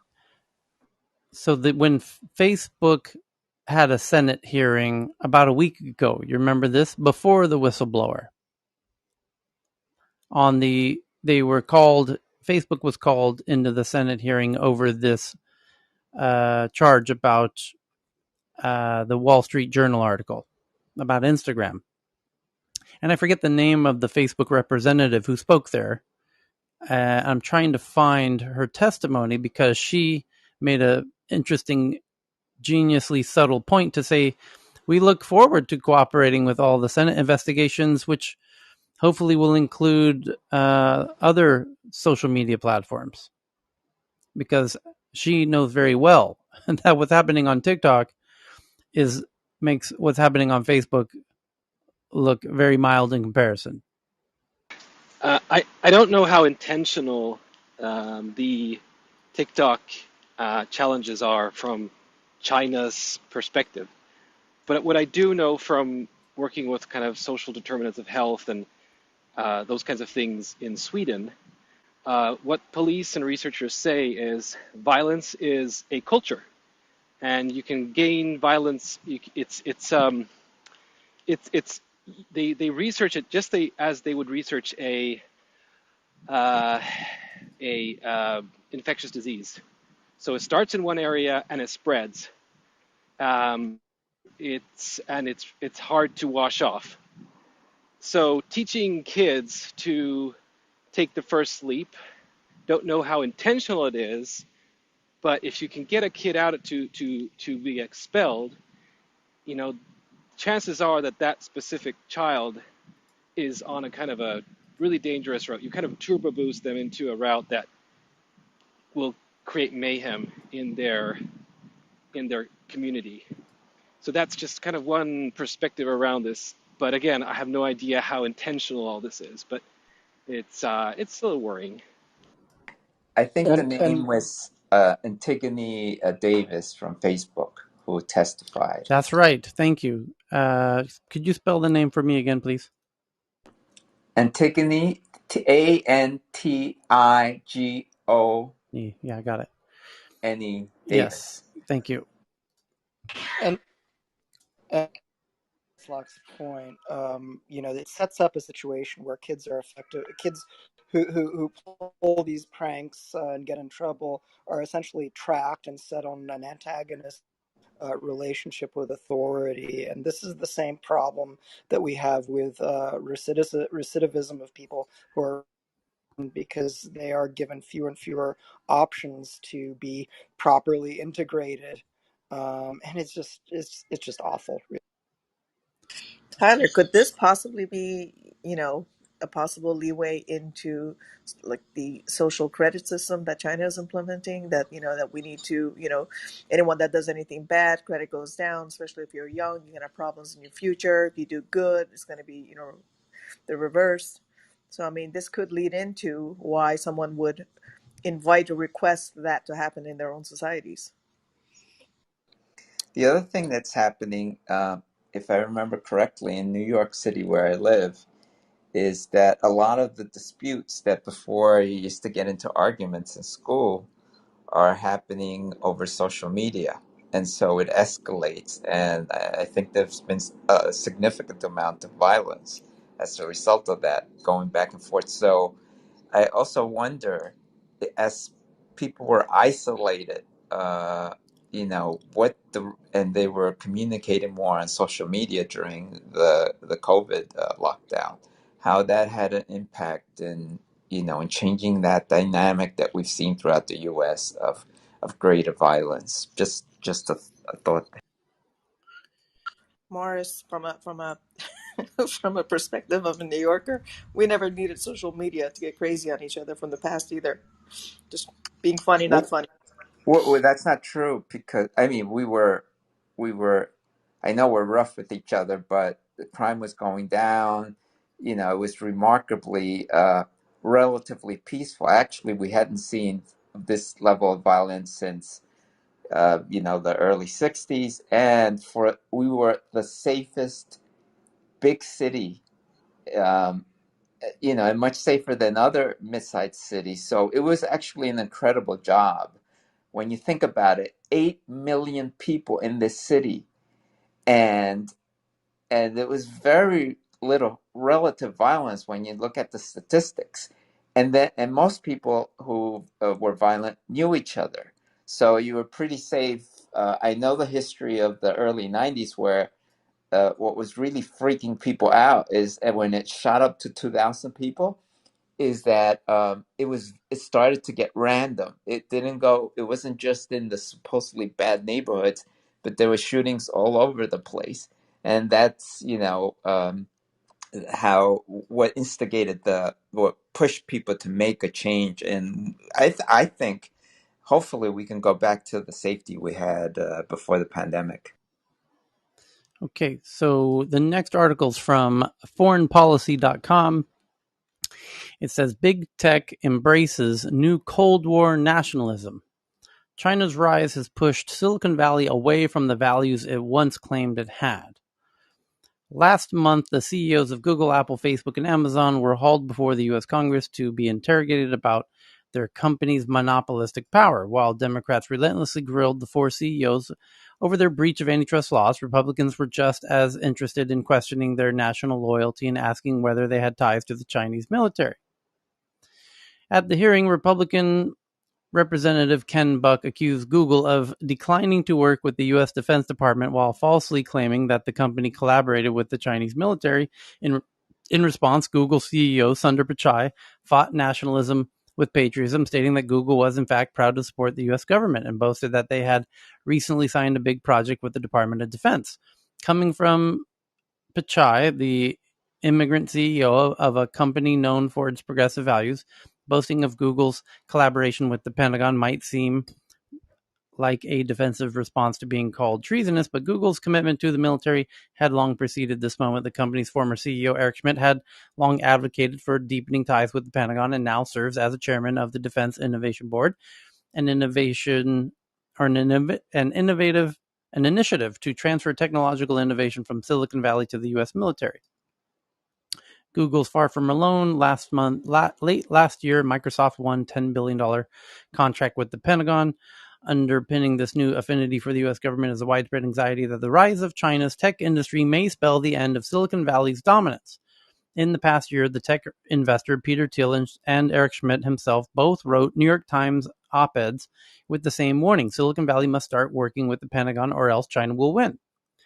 Big tech's hostility towards China is relatively new phenomena. In 2017, Google opened an AI lab in Beijing, professing that AI and its benefits have no borders. In 2016, Facebook founder Mark Zuckerberg was eager to tap into China's massive advertising market, aggressively courting China with newly developed censorship tools to appease Chinese officials. But as U.S. President Donald Trump pins the blame for the pandemic on China and engages in tit-for-tat escalations over Hong Kong, the already tumultuous U.S.-China relationship has reached a new low. Tech executives have fallen in line, coalescing behind anti-Chinese rhetoric and using Chinese encroachment to justify military contracts and stave off regulations. Last year, Jeff Bezos warned that the country could be in trouble if the industry turned its back on the Pentagon.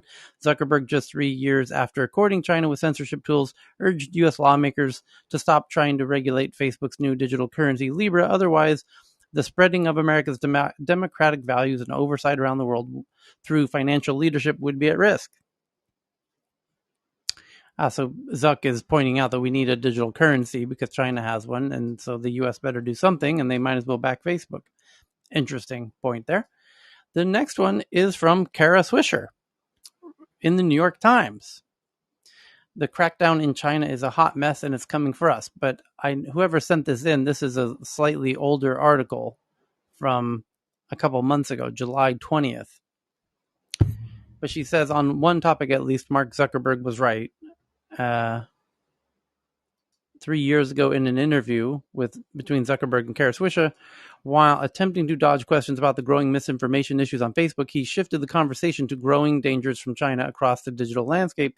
He argued that tech companies like his needed to be large, if only to fend off challenges from the Asian giant and its ever more powerful government-controlled companies. If we adopt a stance which is that, okay, we're going to, as a country, decide that we want to clip the wings of these companies and make it so that it's harder for them to operate in different places where they have to be smaller, then there are plenty of other companies, he said, that are willing to be able to take the place of the work that we're doing. He's talking about TikTok. Essentially pending a stark choice for internet leadership between him and China's President Xi Jinping, he added, and they do not share the values that we have. While I do not buy his Xi or me argument, perhaps there's a third opinion he was correct. Anyway, lastly, the Washington Post article from today says the $1 trillion coin. Is it a solution to the debt ceiling drama or a gimmick? The move has been pitched as a way to help the federal government avoid the potential default and shutdown. Some experts say the idea is unrealistic. It sounds like the plot of a PG-13 political action movie. The United States might need a $1 trillion coin to save itself, but this week the idea of minting one is once again being floated as a way around the federal debt ceiling crisis to avert the possible default and the economic catastrophe that could ensue. The U.S. government runs out of money to pay all of its bills on October 18th, according to the Treasury Department. And if Congress does not raise the debt limit, the amount of money the government is allowed to borrow, economists warn, it would trigger a recession. Though lawmakers acknowledge the gravity of the situation, lawmakers have not come to agreement how to resolve the issue, with Republicans insisting that Democrats raise the debt limit using their narrow control of Congress. One potential remedy is to have the U.S. mint a $1 trillion platinum coin, an idea that first surfaced during another debt ceiling debate in 2011 and gained traction among some left-leaning policy wonks. Even the White House briefly entertained the idea. Here's what you need to know about this untested idea. A shutdown, it goes into big details. Meanwhile, Bitcoin went above 1 trillion in value, so that's trending now on Twitter. As far as the $1 trillion asset, Bitcoin is up to 55K. Yeah, they interviewed one of the former directors of the U.S. Mint, and he confirmed, yep, we can do this easy peasy and fly in a helicopter over to the Treasury in about 10 minutes. And we can make it in a couple of hours, he said. He said, so it's technically all doable. I think Paul Krugman has endorsed it. I'm not sure if he's just sort of half joking, but the seriousness of this, I don't think is understood, because it's sort of a black swan moment where people just don't think that that's going to happen. But if it were to happen, it would just be a disaster for, I mean, of we couldn't even imagine it. I mean, it would affect all of the economy. It would just, who, and we don't even know what it would happen, but it would have long-term effects, because the gold standard, regardless of gold and, Bitcoin and everything else, that runs the world are U.S. treasuries. And if people don't believe that that is like the foundation of the world economy, boy, we're going to be in big trouble. Not to mention the fact that even if we get through this, the closer we get and the more probability that it wasn't solved in time may increase the interest rate that the government has to pay, that for those, for people to buy those bonds in the future. We're really shooting ourselves, in the face with this. It's too dangerous to play with. I think what will happen is they'll blow up the filibuster before they allow that to happen. That was like another plan B, is just to blow up the filibuster, the nuclear option as it's called, and approve the debt. This is See, the weird thing. The McConnell, the Republicans are saying, no, you do this, even though it's all. I'm sure everyone here understands. It's not new debt. It's the debt we've already incurred, and under all the presidents, Trump and before. And so what McConnell's saying is, you solve the problem. We're not going to help you. You have to get the votes. The only way they can do that is through reconciliation, which is a complex process through Congress. Now, McConnell, he's not guaranteeing, or some people are protesting that Republicans, that they're going to slow down that process. In other words, they're not just going to green light it. Okay, you get the votes. If you can get the votes, we're not going to put any obstacles. Some Republicans are supposedly saying, "Oh, we're going to like question it and slow it down." It has to be. It takes about 2 weeks.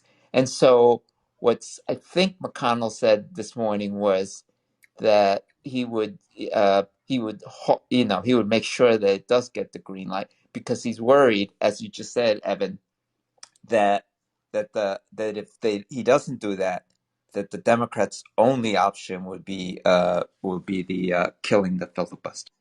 Let's not forget that China's rating agency last time gave America, what is it, went from AAA to AA. And I think a lot of other countries were like, wait a second, this kind of instability is not good for anybody. So maybe China's onto something. So if China starts some sort of campaign against this, it might actually hurt America a little bit more than usual. Exactly. And with the social media and everything that they could deploy, as Tyler was discussing, forget, punching teachers in the face. Imagine China mobilizing to displace the US dollar as the currency of the world. As we're in the middle of this crisis, we can't get our political act together. We can't get our economy together. Follow us, China. We've got an authoritarian system. It works. Yeah, you don't have as much freedom as you like, but look how we handle the pandemic.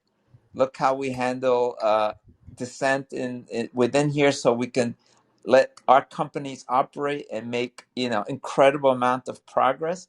That's what's at issue here. It's really an issue of tech news, of political news, of everything. It's the most important piece of news if this doesn't stop soon. Although I am still, hopeful that America will pull through, and most people, I think, still support America, given, for example, like electric cars. Tesla, number one in the world. NIO, although catching up, not quite there yet. So I think China still has a way to go. Maybe not this round, but soon it will become quite a competitor in terms of not only economic, but also financial might. Well, they're already an incredible. They're basically our most dangerous competitor on every level: military, technology, AI, all that. According to Noah Smith, who writes for Bloomberg, an economist, what he says is that China basically all of its what it's doing in terms of clamping down on these companies and its social media is it wants to sort of reduce. It doesn't want its the kids who are growing up and everyone to be spending as much time on social media. They want those kids to move into the uh, sort of focus on academia, on things that will make China more powerful, and they feel that this will weaken them. And so, ironically, what they're doing is TikTok. Yeah, for you, good, because we could disrupt your operation. For us, we're controlling the information. And then, if you throw into the mix this destabilizing element, I mean, we're just handing them ammunition. It's crazy. So today, Washington Post tech section has a headline that China's exploiting Google to push propaganda about the origins of COVID-19. Chinese government officials and state media are exploiting gaps in search results on Google, YouTube, and Bing to advance conspiracy theories about the origins of COVID-19. In particular, they have fixated on amplifying stories that boost the baseless theory that the coronavirus was created out of a lab at Fort Detrick, a military base in Maryland that's been at the center of numerous viral hoaxes over the years. The Chinese state media and officials have posted over 1,000 tweets, articles, videos about Fort Detrick since May, and in doing so is flooding social media platforms with elaborate conspiracy theories that have been thoroughly debunked, according to a report released Tuesday by the Alliance for Security Democracy, a nonpartisan initiative housed in the German Marshall Fund. What's particularly noteworthy about the campaign, researchers said, is that the officials have tapped into highly effective means of spreading misinformation and disinformation, filling the internet with misleading content on issues where there's a dearth of reliable information. The result is when users search for these more obscure topics, when they type in Fort Detrick into Google or Bing, they are more likely to see the Chinese-backed conspiracy theories. That's the trend that's manifested across search engines for users searching about the military base in recent months, researchers found. It's what researchers call a data void, and they say it's being weaponized by China to push unfound claims COVID-19 came from a lab in the US. It gives an advantage to those who are trying to promote this conspiracy because they continue to publish it over and over and over and over and over. That's what it says. So that when someone who's not familiar with the term just Googles it, you tend to get the conspiracy theorist point of view, says Brett Schaefer, a media and digital disinformation fellow at ASD who co-authored the report. According to the report, news search results for Fort Detrick across Google, YouTube, and Bing were dominated by state-run Chinese media, such as CGTN and the Global Times at various times since May. Researchers called the outlets central to Beijing's information operations. Google spokesperson Lara Levine said that the example queries in the report represent a tiny fraction of the overall searches for coronavirus-related information on Google. Levine said data voids are a known challenge that Google, which owns YouTube, is trying to address. Microsoft, which owns Bing, declined to comment. Okay, next one is... Oh, let me retweet that for Tyler, this. Yes. the tech news around Africa room is starting in 4 minutes. Yes. So Poppy sends in this interesting one that BMW's new factory robots can paint complex designs on cars without spending any time doing the very laborious masking process of blocking off, the parts you don't want to paint, because humans cannot draw in perfect ways as computer and robotic arms can. So now the robotic arms are now painting the cars better than the humans can, far faster and far better. Just your daily update of one more job to add to the shit can. Car painters. The next one from Craig Nilsson sends this one in about the World Economic Forum warns of cyber attack that will collapse existing financial system. So we can, and believe it or not, I have even a more cheerful note to leave us all on. A report published by World Economic Forum and Carnegie Cyber Policy Initiative calls for the merging of Wall Street banks, their regulators, and intelligence agencies as necessary to confront an allegedly imminent cyber attack that will collapse the existing financial system. World Economic Forum and Carnegie Endowment for International Peace co-produced a report that warned that the global financial system was increasingly vulnerable to cyber attacks. Advisors to the group that produced the report included representatives from the Federal Reserve, the Bank of England, the International Monetary Fund, Wall Street giants like JP Morgan, and Silicon Valley behemoths like Amazon. The ominous report was published just months after the World Economic Forum had conducted a simulation of that very event, a cyber attack that brings down the global financial system to its knees. In a partnership with Russia's largest bank, which is due to jumpstart the country's economic digital transformation with the launch of its own central bank digital currency. Good times. They're going to shut down the banking system. You might want to think about that, because the biggest room in all of Clubhouse at this very moment, normally we're the largest room, but we're going to finish in 2 minutes. So we're currently the third largest room. The number one room is in Clubhouse. It's not a conspiracy. Food shortages, time to prepare. Because people are reporting that their stores are lacking food. By the way, that whole process of the shipping bottlenecks that are causing these food shortages is just starting. And we read a headline in here yesterday that should really cause everyone to wake up. And here's what it said. It was a letter written by all of the seafarers, 50,000 of them, who ride on the big shipping container ships that bring you all of the stuff that people are importing and exporting from around the world.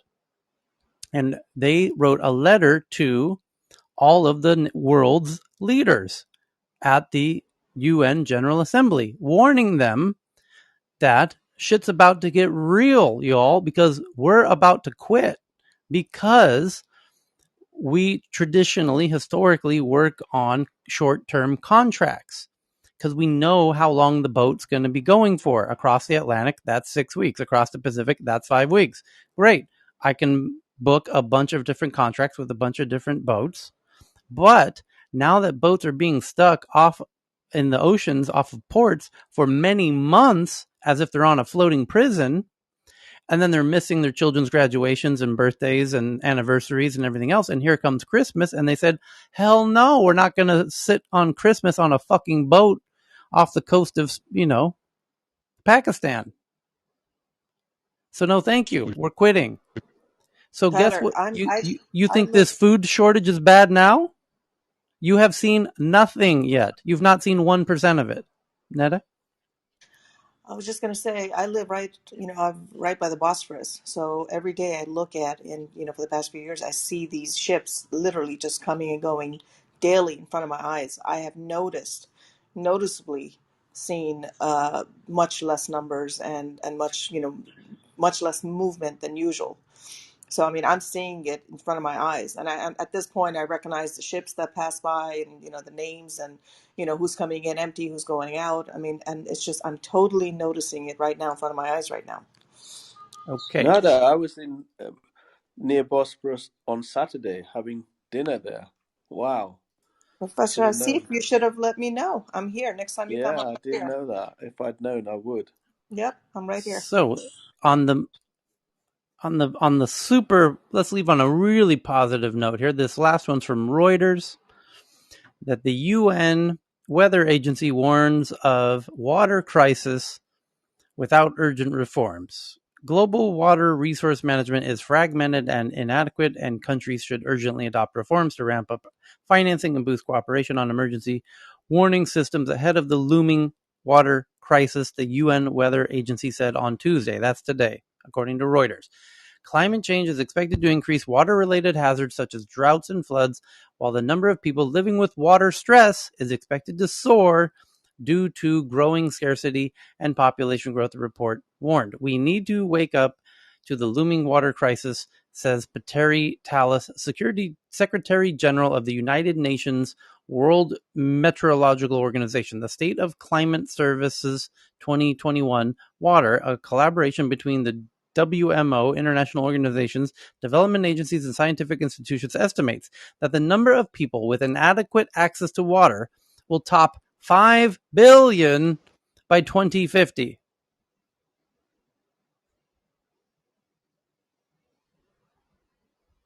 Do you still think you're going to have enough water? Unless you're in Scandinavia, you will not.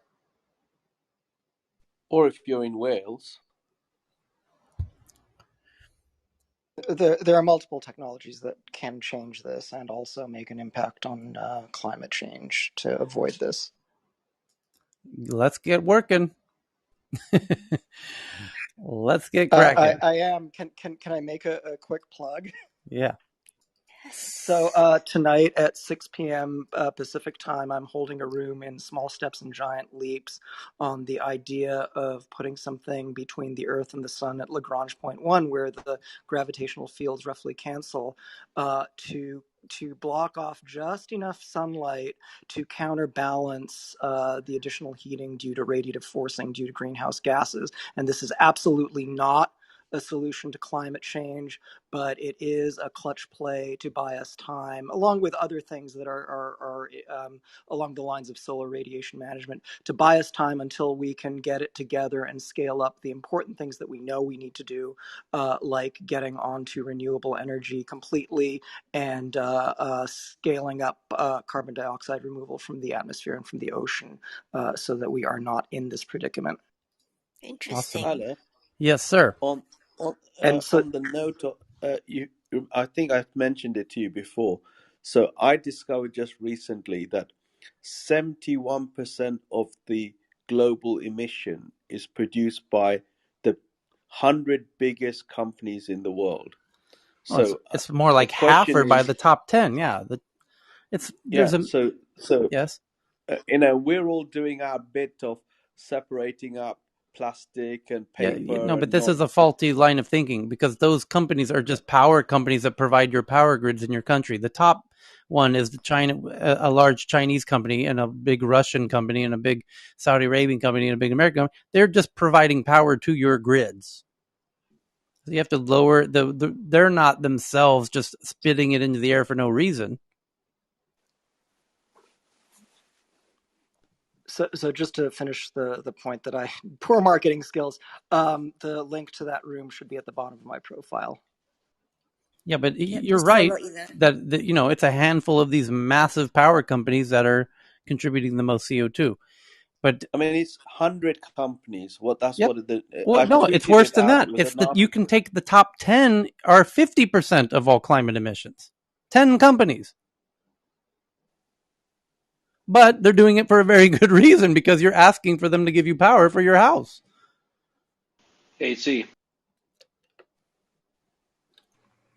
I think Okay. the desalination effort and technologies are going to start ramping up with your report on that water shortage.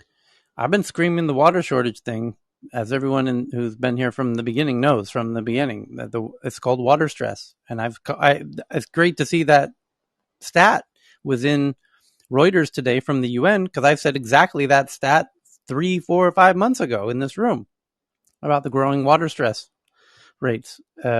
Will blow your mind. It's currently 15% today have what's called water stress, which is defined as not having adequate daily water. And that 15% will go to over to 66% by 2050, which is the 5 billion. Massive migrations. Exactly. As I've said, you're going to have massive climate migrations. More so Within the country, right? more Within so, countries. yes, everywhere. But you can look on a map, as I've said at least 10 times now, for the word water stress map. Google those words, you'll see the map, and then you'll see who's going to be most impacted. I'll give you a hint. It's everything across the Sahara, all across the Middle East through the Teklemakan Desert, all the way to Western China. It's this huge red swath. And that piece alone, the most extreme, is 55 million people who all happen to be Muslim, who Europe doesn't want even 1 more million of them. It took the 1 million that came out of Syria took Europe on its knees politically. And now we got 55 million more who can't go into India because of the border between Pakistan and India, who can't go into China. You think they're going to climb the Himalayas and go join their friends, the Uyghurs in China? I'm a little, call me skeptical. You think that they can't go into Europe? They won't accept them. Their only choice is to go into Africa at the moment. So you need to create a niche VC fund that will appeal to xenophobes to fund desal and atmospheric water generation. You're worried about Muslims? Let's fund desal. That's funny. And Africa, correct me if I'm wrong, is the only continent that is increasing in population as a percentage or something. They have the highest growth, yeah. Yeah, the highest growth. So um, Yep. really what we have to do with Africa is transfer a lot of technology and all these Yep. innovations that we were talking about before, Okay. so And we're that running. it's really the future. Okay, Cheryl, where are we headed next? Yep, we are heading to tech news around Africa. Okay, great. I will Nice see segue. you there. See Perfect you segue. there.